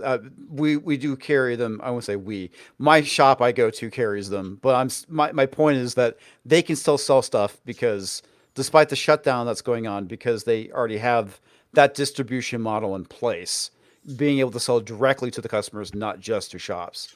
So anyway, yeah, that's crazy. She crowdfunded her surgery. She didn't achieve the goal, and it was like way less than Mark Wade was asking for her lawsuit. That tells you that these people don't actually believe in shit. They couldn't help, the people, the person they've been tokenizing all this time. But they sure could help Mark Wade, waste everybody's time. Yeah. Well, the thing I thought was really telling was the fact that when he was trying to raise money for his legal defense, people, and these like big time creators were only giving him like $50. Yeah, Neil Gaiman was in there. Yeah. Like you'd think Neil Gaiman has better things to do because he's not really in comics anymore. But that's neither here nor there. I don't want. Yeah, I just think it's funny that they only gave him $50. No, but it was the entire industry. I mean, basically the entire industry gave each Mark Wade $50, but they couldn't do that to help, an actual trans person get, the surgery to better her life. Yeah, I don't know, man. That's like I don't know, man. That's I understand it's expensive, but that's kind of No, your it was expense. actually way less than what Mark Wade got. Oh, like It was like 20 grand, and Mark Wade got like 100 grand. did he really? I thought he got way less than that. No, both got around, both Diversity in Comics and Mark Wade got around 100 grand. Huh. Uh, Is that lawsuit still going? yeah, yeah, because they've been stalling and all that stuff because it looks like a no-brainer, open shot. Like Mark Wade was in the wrong. Oh yeah. That's the thing I find so funny about it is that they're obviously stalling because he has no case. Yeah, they wanted to change jurisdictions when it didn't even make any fucking sense. Yeah.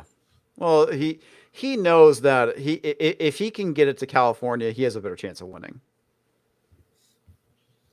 All he has to do is say he's an alt right Yahtzee, and no, Yeah, he wins. sort of, kind of, Yeah. but yeah, I heard things were going okay with that lawsuit. But I mean, and even talking about going back to the Max Bisaggio thing, she was asking for like 20 grand, but she got like six. Wow. There was no fellow pros willing to help her out, huh? I mean, unless they were trying to help her out by giving her all the books with minimum wage she could get. I guess. Uh, By the way, comic boom agrees with you about the convenience store stuff. what? Oh, Uh, actually, he probably told me because he's like friends with all the speculators. no, okay. So shout out to Comic Boom, and yeah, you probably educated me, man. Anyway, that's still funny about the Yeah, I mean, crowdfunding. in any case, Ethan Van Sciver should crowdfund the shit out of that transgender surgery thing, and that would actually put them in a very big check, like fucking chess. That's the thing I think would be hilarious if If Ethan did that, crowdfunded her surgery. War Campaign got that shit funded, man, That would be like the best troll. of all time. Yes, of all time. Yeah, I'm gonna send him a message or something. I don't really talk to him a lot. Not we're not like friends, but we, you know, Yeah, yeah, I get it. yeah, it But happens a lot. People also think like Comicsgate is this big fucking army or whatnot. I'm not even sure I'd be considered Comicsgate anymore. no, I don't consider myself either. I stopped calling myself that a long time ago, like early 2018. Yeah, and you got guys like Eglinton and Doug Ernst and everybody's mostly doing their thing, unless you're War Campaign. Yeah, everyone who was originally part of it just kind of started doing their own thing. Yeah, yeah. Even like I remember a lot, just some guy or you know you have to remember Zach. And yeah, mostly all the OGs do their thing. Captain Cummings is back. Actually, he changed the name of the channel. I don't remember it off the top of my head, but Yeah, I think I remember seeing that. I don't remember what he changed it to. And I want to say he's doing political commentary, or is he still doing comic book no, stuff? he actually has a project because he's he was in the Navy, and that way he got into college, and he's making a thesis around seduction of the innocent. And he actually had a very good live stream about it with Comic Boom. Yeah, he's talking comics, but more in the academic type of sense and the history type of sense. He's not doing comics like new comics and shit. I think he grew up a lot, Gotcha. and he's doing live streams about mostly education about comics, and I think that's pretty good. 10 cent story, thank you, Comic Boom. 10-cent story. Okay. But yeah, I think that's good, and I haven't been able to read Doug Stern's book, Soul Finder, because it didn't ship internationally, which is another problem with Indiegogo sometimes. But I hear it's pretty good. Like everybody I know who read it says it's pretty good, and that's the thing. I think the people who pay attention to doing shit instead of just going after people will make more of it. And when we criticize the industry, it's not a personal attack. It's because when we are a creator or a retailer or whatever, a reader, we need the industry to work for us to be a part of it.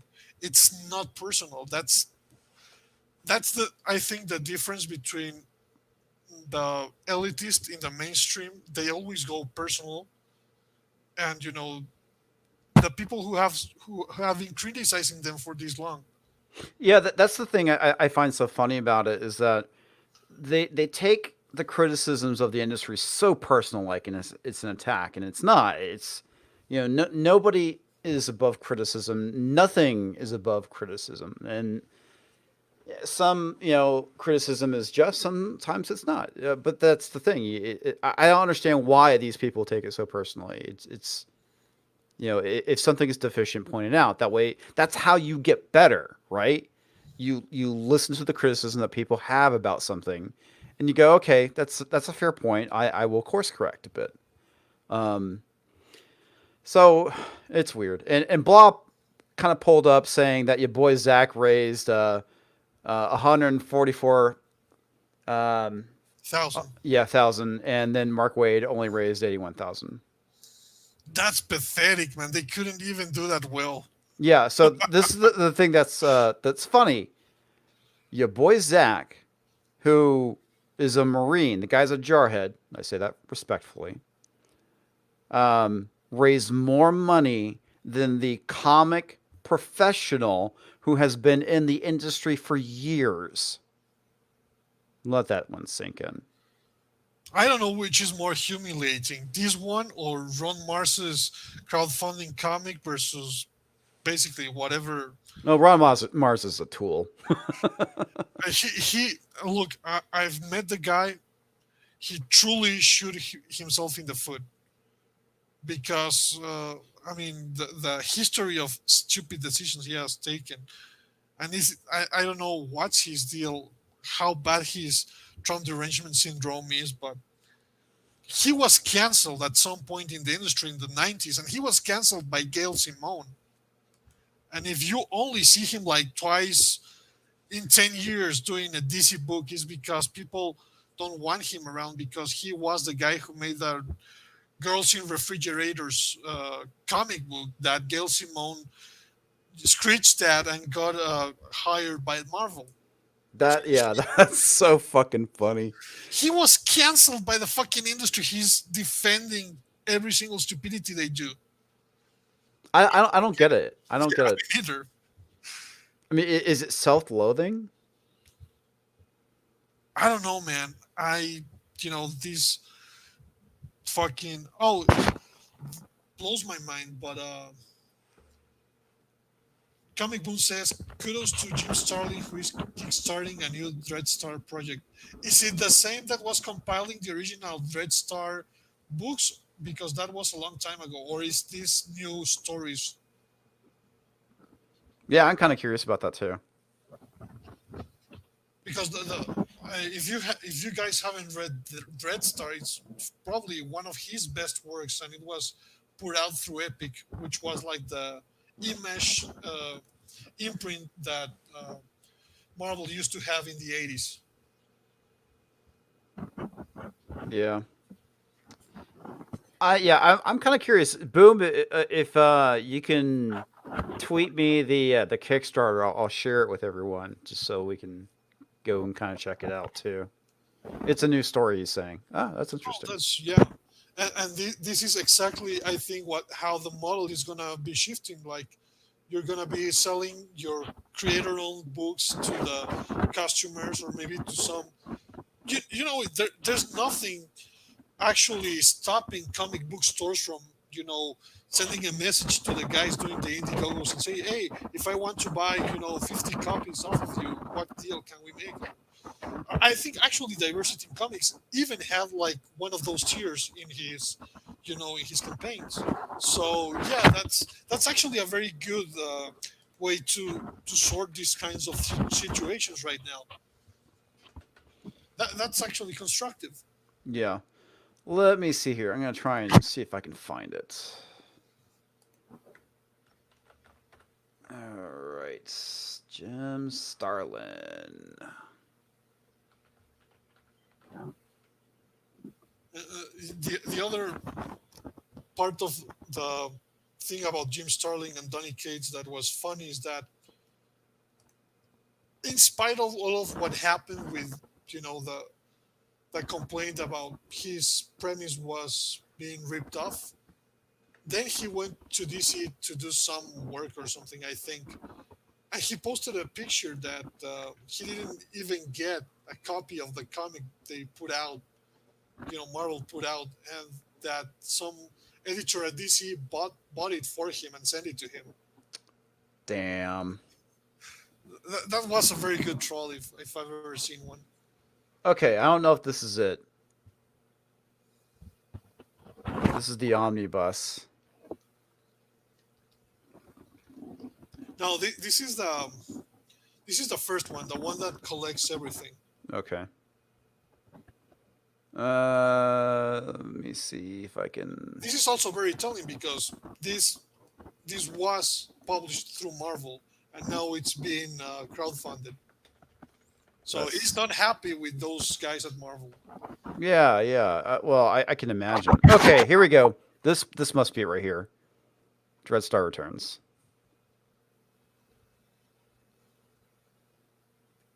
Yeah, Yep. that should be it. 25 days to go, and he's already funded. Yeah, that's what I was going to say. Yeah. let's find Ron Mars's Yeah, his Kickstart project. He got like 3,000, I think. I don't know. It was pretty sad. Here it is. Let me pull that up real quick. Manufacturing is saying, not damn Kickstarter. I do get what he's saying because Kickstarter is also, not friendly with with wrong thinkers. Yeah, yeah, that's unfortunate. So this is also Omnipress or Ominous Press, and yeah, 7 grand. That's it, 7 grand. But I think this is the number out of the complete series because there were two of this demigod thing. Yeah, 7 grand. Yeah. 7 grand. Oh man. And this has been up for 5 days, I think. Yep, that's Shit. funny. That's absolutely hilarious. I don't know. Maybe Ron Mars was thinking if I defend them, maybe they will give me some kind of job or something. Probably not. And that ship has sailed. They are not hiring anyone right now. Oh yeah, that's the thing. This is the thing I find really funny about all this is that so this is where the rubber really kind of meets the road. Okay, all those people that you pissed off over the years, because most of these guys aren't going to have a job. My guess, um, because of what's going on. Yeah, the whole thing with pencils down. Who knows what the recovery is going to look like once the beer bug is over with. So I'm guessing a lot of these people are going to go and start crowdfunding stuff. Well, suddenly there's all those negative interactions you had over the years, and no one's going to fucking crowdfund your shit. I mean, like I said, just look at the Ron Mars shit. Yeah. 7 grand. That's it. And I think it's going to be more nuanced because, for example, if you have someone, let's say Chip Zdarsky, the guy blocks everyone, but his books are actually good. Yeah.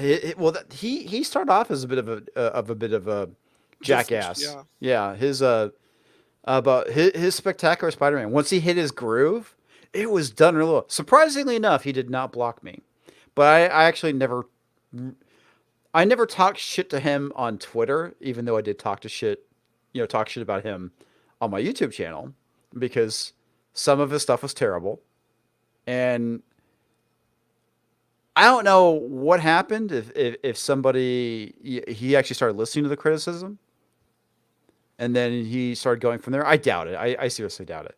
Or if somebody in the industry said, "Dude, this is what you need to do."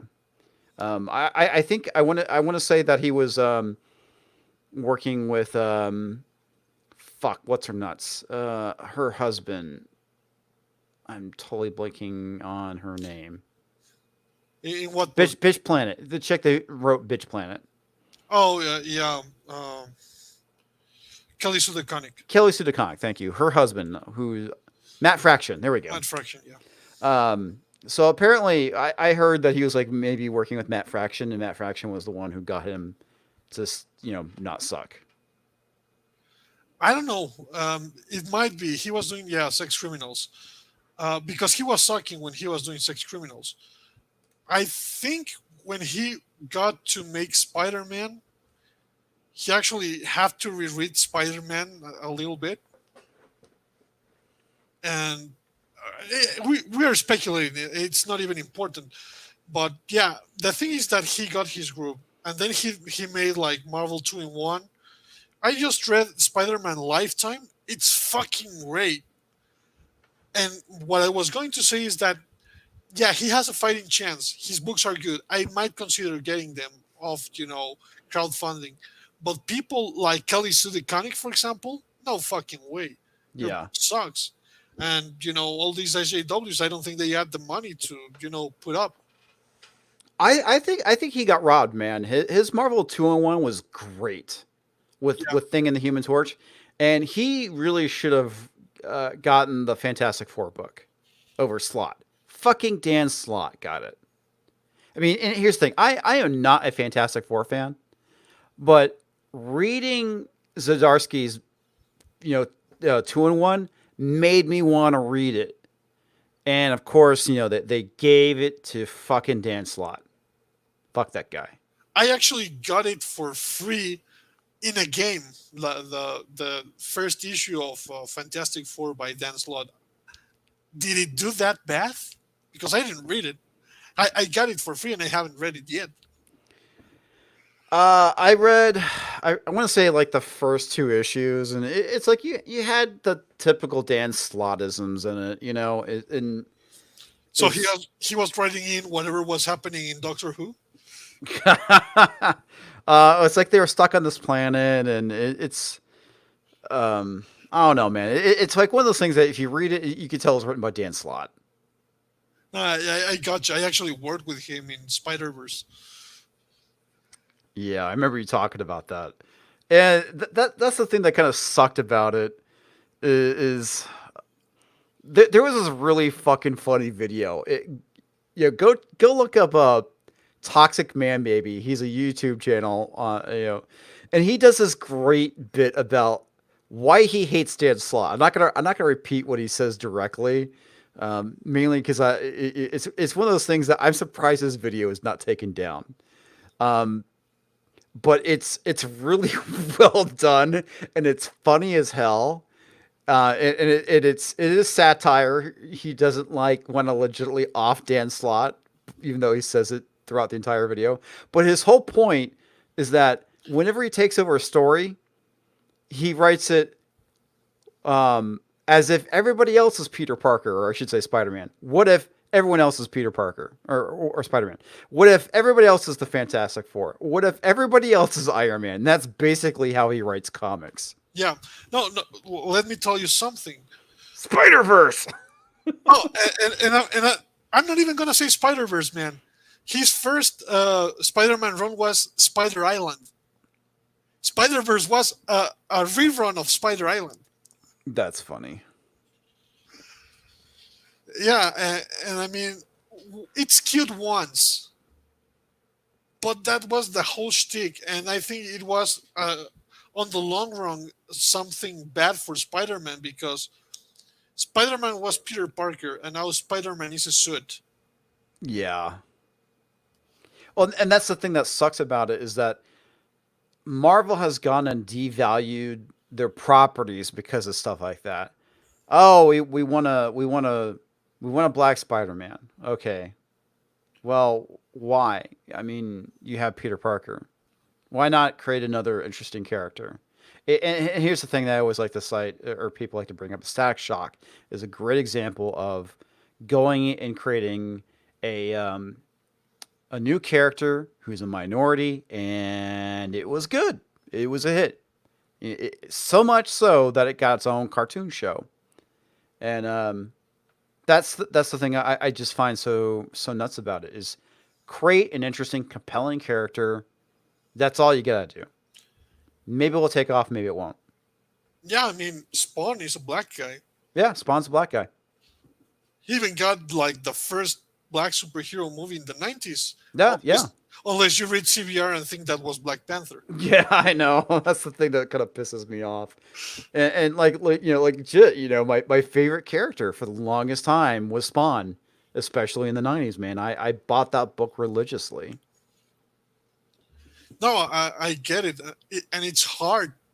I mean, just think about what Todd McFarlane did.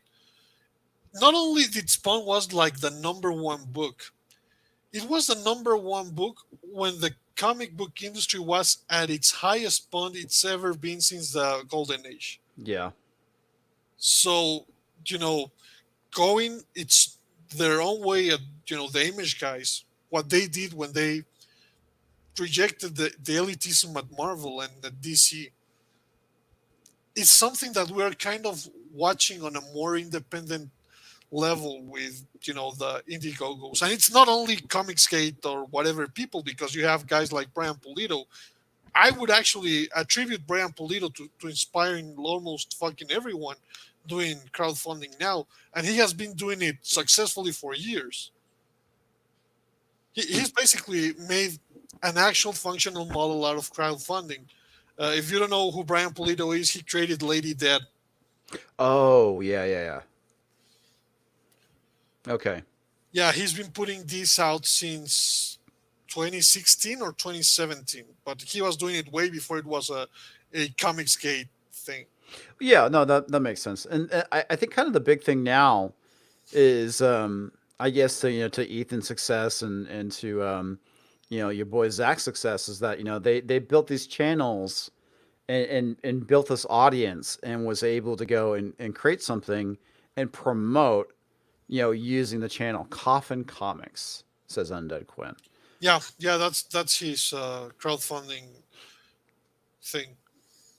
Okay, that makes sense. Yeah, I've seen Coffin Comics floating around on Twitter before. So Yeah, that's something I haven't asked him, but I suspect that people did not want to put Lady Dead out because that's not in any way, shape, or form the kind of comics editors want to put out nowadays. So it's a hot woman with big tits, which is like is the bane of SJWs everywhere. They're gonna scream, "Where are her organs?"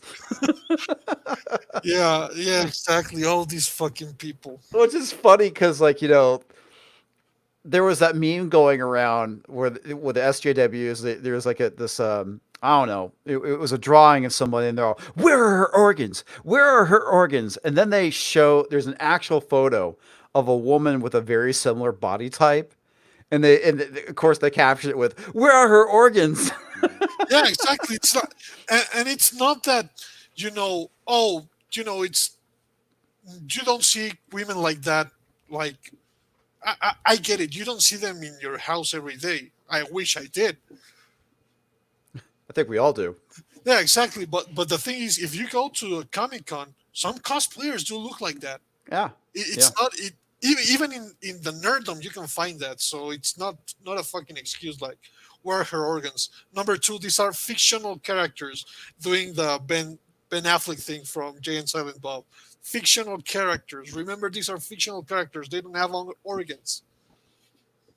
Well, that's the other thing too, which is really funny, is they always use the excuse because if so did you see like the new artwork going around for America Chavez? Yeah, the ass one. Yeah. Yeah, and everyone was all like, "Oh my god, it looks like her costume's painted on." It's like, yeah, you fucking complain about that shit with women, but you never complain about when it comes to dudes.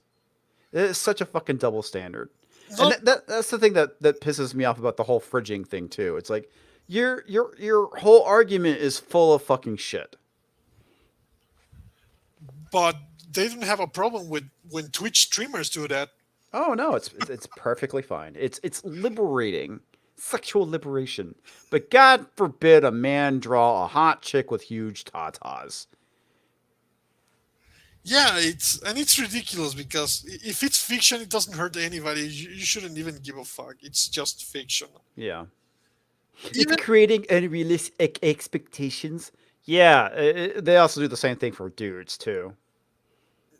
no, they have unrealistic expectations that kids read comics and that men and women can compete in ultimate fighting championships and stuff like that. Here's the thing, if they started drawing a bunch of schlubby dudes in comic books, we would be depriving Maranya of hot dudes in comics. Yeah, exactly. Yeah.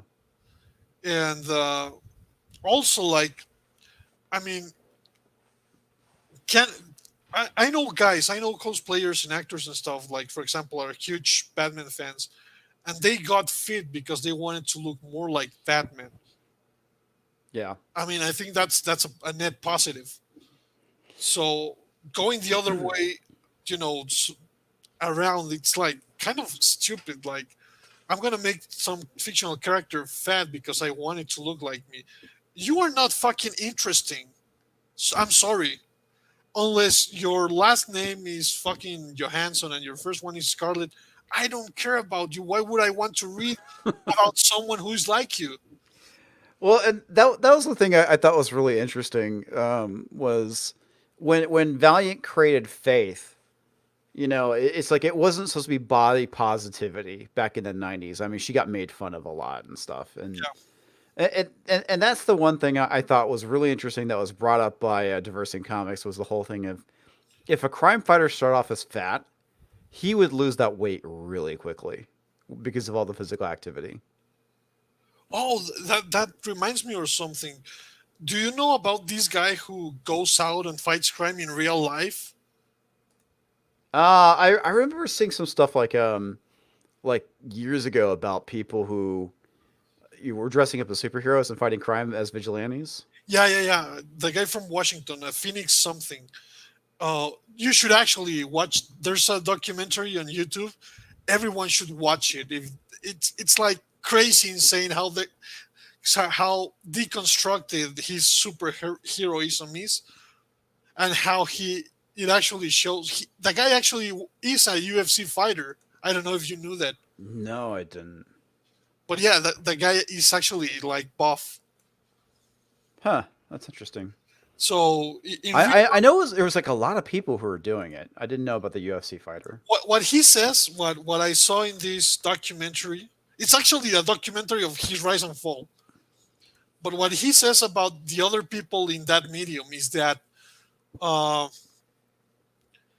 most of these guys do stuff like give sandwiches to the homeless and stuff. But he's a real superhero because he actually fights criminals. He comes into in, he encounters, and that's the thing. If let's say let's write the perfect SJW superhero, he'd be dead in the first issue.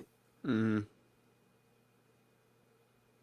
So real quick on Dick Quinn, Faith Herbert was introduced in Harbinger #1 in 1992, which I didn't realize that he was. She was created by Jim Shooter Yeah, and dated Lapham. yeah. I think Valiant got subverted just to spite Jim Shooter. I think there's a lot of that going on. Like, I actually think people target a lot of Spider-Man because Steve Ditko was an objectivist. Hmm. I think that's why they like, and they consider Rorschach now a villain because of that. Yeah, yeah. Where originally he was an anti-hero. Well, he still is. I mean, you're psychotic if you think he's the villain of Watchmen. Like the guy, No, he's the guy, not. the guy who drew the Black comic book. He actually tweeted at me that Rorschach was the villain, and that Alan Moore confirmed it, which is nonsense. And Alan Moore never confirmed such thing. That's yeah. That's the thing I don't get is like Rorschach was the one who actually, despite all of his dysfunctions and issues, was the guy who actually stuck to his principles. Yeah, he's like objectivist Batman, the Yeah. guy with a death wish who stuck to his principles. And I don't know if we should be worried about it because it tells me that these people cannot tell between good and evil. God, yeah. I remember. Did you see the Watchmen TV show? Oh, I saw reviews. I couldn't bring myself to watch it. You're fortunate. I honestly could not watch past episode 3. I legit stopped watching it to go watch Gary and Doomcock's stream talking about the episode. I I, wouldn't blame you. I wouldn't yeah, blame you. the stream was way more entertaining than the actual show itself, and yeah, it was. I don't know, dude. It was messed up. It's like I get the idea of what they're trying to say with the Rorschach and the whole thing with the where he drops the journal off at the right wing newspaper, but to say that Rorschach his ramblings and writings would have been used by white supremacists, I just don't see that. I would even argue that the New Frontiersman wasn't right wing. They were conspiranoid, but that's not exclusive to the. Have That's you seen true. like MSNBC? They were pushing the Russiagate thing for like 3 Yeah, years. it was weird, man.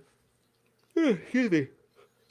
Uh, uh, Getting sleepy. No, I get it. You've been dealing with your dogs. You told me. Oh yeah, that's been stressful. It's also past midnight too. We've been going for 2 hours, so we can go ahead and call it. But yeah, what I was telling Spike earlier that to my dogs, man, they like last night they kept wanting to get into it and fight, and I managed to stop them. And then today, I was feeding them dinner, and I let one of them in a little earlier than I probably should have, and that was the one that has food aggression. and both of them they just got into it. It was like fucking, it was stressful, and then so we finally managed to pull them apart. And my other dog, the one that has the food aggression issues, is like fucking traumatized by this because he has a lot of anxiety. And so I crate them both. I let Buddy out. He's the one that has the anxiety, and Chug is my other dog. And so they and thankfully this is funny because they're both small dogs. And so I let Chug out. He tries to get into it again. It's like, dude, fucking let it go. And I end up crating him for like an hour, and he was like whining and whining and whining. Finally, he stops and he calms down, and everything's fine again. But it's like, holy shit, dude. It's like, you guys are fucking stressing me out.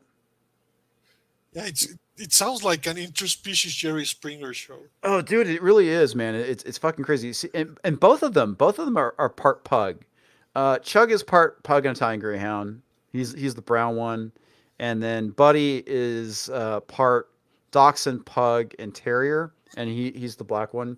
And I don't know what it is, man, because they Chug is jealous as hell. He got into it with my bigger dog, and I had to take him. I had to take both of them to the fucking vet. I ended up spending like $500. Yeah, Shit, I think really? yeah. Between both vet visits, between the two of them, yeah, it was $500 for these little dipshits getting into a fight. Buddy and Chug got into it earlier in the year, and he got I there was like blood in Chug's eye, and I'm like, holy fucking shit, his eye got jacked up. And so it was on a Saturday. I rushed him over to the emergency clinic, and he got nicked on his fucking eyelid, and it was just the blood going into his eye. I was like, thank God, nothing serious. And yeah, Yeah, it that's what was. matters. But $500 in this time. Yeah, it's not cheap, man. It sucked. Well, that's the thing, man. It- uh, Chug is the one. He doesn't want to let go. He's stubborn as hell.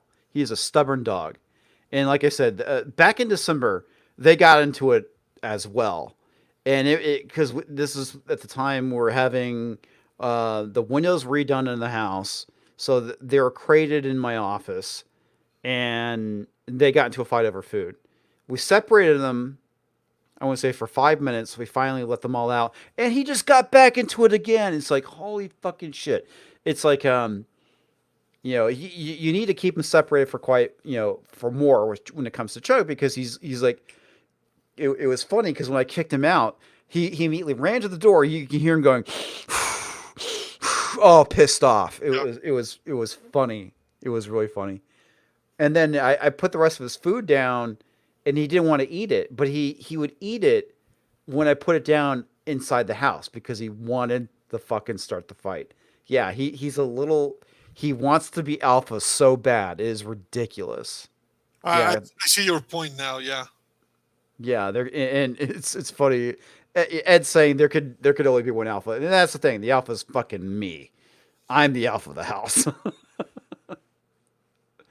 Yeah, so I'm just glad it didn't require a vet visit, but Buddy got bit on the back, one of his back paws, and that sucks. So he's limping a little bit, and I got to make sure nothing bad happens. But here's the thing.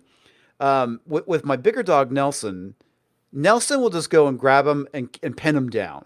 He's not trying to actively hurt him, but because Chug thrashes about, he gets all chewed up, and he ended up biting Nelson really badly in the leg to the point where it had to get stitched up. Where Chug, on the other hand, didn't require a single stitch. And my God, is he good at milking sympathy? Because he got bit under his arm, and I'm sure it did hurt, but he was like limping. He was like, carrying the one leg. It's like, dude, it's like, I know you're playing this for sympathy. I know you are. They are very manipulative, your dogs. I tell you, I don't have these kinds of issues with my Bolena. Yeah, he's a very manipulative dog. And here's the thing that sucks about it. He's smart. He's a very smart dog. He's also very well trained.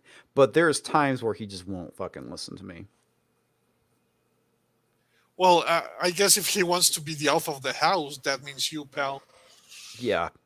Well, his ass gets locked in the crate when he misbehaves, and yeah, it's pretty funny. When he got out, he was like all butt hurt. Oh man, I love my dogs. I just don't want them to kill each other. I get you. Like I've doing this dog. Actually, it's a weird story because we rescued her from my brother's ex girlfriend because he's one of those idiots who gave a dog as a gift. You should never do that because there's irresponsible people out there, and that's what happened. And my brother doesn't give a shit, and I, me and my dad are basically the guys who ended up taking care of her. But yeah, Uh, I do anything for that dog as well. yeah, and the thing that sucked about it when Chuck and Buddy got into it the first time, and I took him. Yeah, everyone was saying chop off their balls. I did, man. They're all fixed. That's the thing that sucks about it. When Chug and Buddy first got into it, and I took Chug to the vet. I was, talking to the vet. He's like the part of the reason why this keeps happening is because you keep interrupting him. I was like, yeah, I know. It's like he's like the downside is you'll probably end up paying more for the vet bill. Jesus Christ. Or maybe that was his plan all along. I don't know. It's he's a jackass. I love him to death. He's right behind me. He's in his little bed. He the bed that he has, he likes being undercover, so he's able to climb into the bed. It's really cute. Oh man, dude, I still need to watch Tiger King. I was gonna do it. I was gonna start on it last night, but I went to bed early because I was exhausted. I had the day off, and I was doing some gardening stuff. And by the time that the night came around, I was like exhausted. So tomorrow, however, I'll be working on my review of Gotham High. You actually bought that shit? Yeah, I bought it because Yellow Flash wanted to do a stream and roast it. So that's Oh, yeah, no. I get it. yeah. So we did that. And it's funny because I was DMing him about it. I was like, dude, I don't want to give those fuckers money. It's like just write it off on your taxes. It's like, God damn it. All right, fine. No, I, but I'm gonna give you something. I haven't read it, but I know what's going on with these kinds of stories. And the funny thing is, people don't seem to realize this is Tom King's move. Did you read his Vision? did I read what? Vision by Tom King. No, I haven't. Well, let me tell you, Vision is basically the first 3 seasons of Desperate Housewives, but they have Vision in it. And I'm not joking. It's basically Desperate Housewives. Wow. And it got a Eisner. Like when I tried to read it, I actually struggled to read that book. That's And I used to like Tom King because his run in Grayson, I think, was great. Oh, that's right. You were telling me about that. I remember. Oh, that's so weird. Why would he do that? Well, I think because Grayson was co-written by Tim Seeley, and Tim Seeley is actually good. Hmm. I think that's the thing that there was a good writer, and I'm not saying Tom King is inherently bad. I think he's the kind of writer that needs a direction from editors or something. And with these kinds of editors, if you leave him alone, he's just well, you know what happened with Batman. Yeah, I do. I mean, there's two things about these last few years that I've seen things I never thought I'd ever see. The first one is Star Wars fanboys turning against Star Wars. Like I thought that was a lock in. Like if it has a lightsaber, it sells. But they made the impossible with the Last Jedi. They made me appreciate the sequels, the prequels. Oh man, that's the thing that's so funny about it. Oh, and here's the thing that I find really funny is everyone actually thought I purchased a physical copy of Gotham High. It's digital only, I think, at this point. So somebody made a comment what was really funny. It's like use it as spank, um, as a spank rag or something like that. It's like it's digital, man. It's like I don't want to do that to my poor, you know, iPad. That would be dumb. Anyway, yeah, I can't burn it, dude. I can't burn it, unfortunately. Not And not not that I would, but the other thing I've never think I've seen is Batman go down in sales like that. It God, yeah. was like 30 or 40,000 sales per month. Yeah. Was that was after the wedding issue, right? Is when his sales started tanking? Yeah, he started going down bad with the like. I think the only reason people were tolerating him was because of the wedding issue. That's so stupid. I think you're right, man. Actually, I'm going to highlight this real quick. Yeah, He says, I think the only ones buying it are the ones roasting it. I think you're probably right. Oh, yeah. So the author of Gotham High, oh my God. She's a YA author. And that's the thing. I don't understand why DC is going down this road. Why I are they hiring YA authors? It makes no sense. I kind of understand it a little bit, but not their model. If you want to hire YA scam art. I was gonna say scam artist, but scam author because YA is a scam. It's not an actual genre or anything. It's really nothing. It's just like a label you want to put for hipsters. But the thing is, if you want to hire them, that's fine.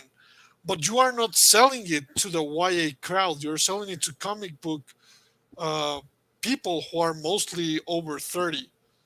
Yes. YA only works if you go, with the scholastic route or with the bookstore circuit, and you have the authors actually going to these bookstores, signing and talking about it because they love that shit. But I don't know what the marketing team are doing because they are trying to sell YA books to comic book stores and to comic book people, and that doesn't make any sense. If you're gonna sell YA crap, why not sell it to people who buy YA crap?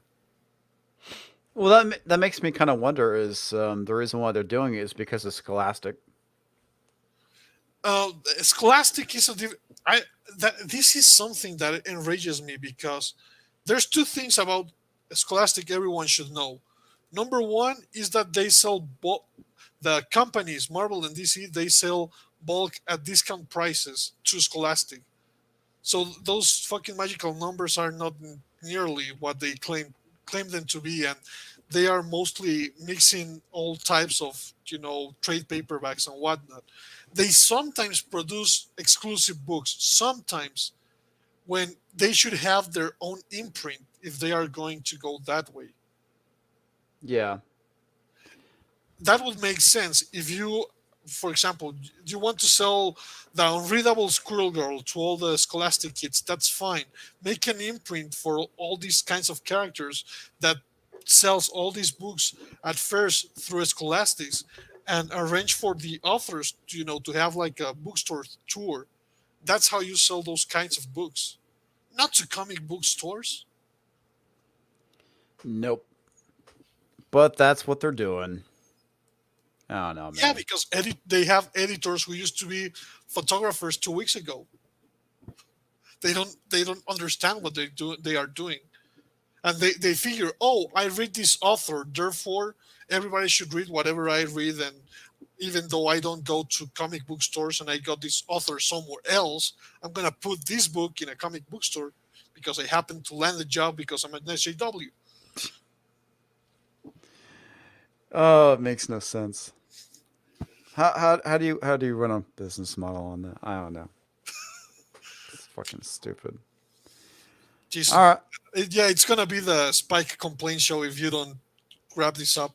No, dude, I'm fine with the Spike complaint show. We can complain together. We can grieve about the industry collapsing together. But yeah, we should definitely wrap it up, man. I'm gonna go ahead and highlight you here. Bonk. And How can people find you? Are you still doing YouTube, or what are you No, doing these days? I do have a channel, but I'm not a YouTuber. I'm Spike Valentine 13, everything together on YouTube, or you can find me at Twitter on. It's weird, Spike Vivo. Comic division retweeted me, so that's Yes. easier to find me on Twitter through that because it has a little trick I cannot say. Yeah, well, you had some stuff going on where you kept getting banned by Twitter. No, the thing is, Rentarded, Rent Famous, and stuff. They have a, like if I pop, they just go false flag me. But I think I've already have a solution for it. Okay. But yeah, I mean, the other thing is you have to like and subscribe this channel as well, Comics Division. If you haven't, Yeah, that's always helpful. I haven't gotten to that part yet, but first off, I want to say thank you very much to Tillium as well as Lighters for the Ko-Fi donation of $9. You guys are fantastic. I'll make sure to shout you guys out in the next video, but I do want to highlight that. Um, for whatever reason, my stupid PayPal account, I guess, didn't have my my info right with my email address, so I had to confirm it.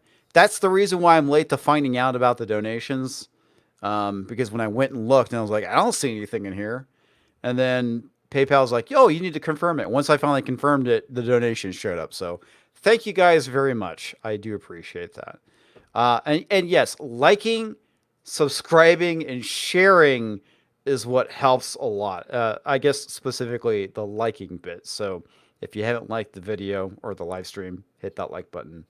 And here's the other thing too. I got news today that YouTube is allowing me to do memberships now, which I'm absolutely surprised about because I thought you had to have at least like 10,000 subs, but I got the email, and that's something I'm going to be doing in the next couple days is getting the membership shit set up. Um, yeah, I'm not sure what I'm going to do. That's the other thing. I need to revamp the stuff on Subscribe Star because I started the Subscribe Star as a joke. I didn't really think anyone would bother signing up, and people started doing it. And I'm like, oh, I should probably come up with tiers. And I came up with tiers. I'm like, you know what? Doing videos pre-releases is a pain in the ass. I should probably change that. So yeah, I'm gonna revamp that too. So anyway, they are short on money too. I'm gonna highlight that real quick, Chrononaut. That's yeah. funny. Um, but anyway, good night, everybody. I'll see you on Thursday, and hopefully I'll have a video coming out soon. Stay safe, kids. Stay Yes. home. Stay safe, stay well, stay corona free, unless it's the beer. And then I'm just gonna say you don't have good taste in beer. Good night.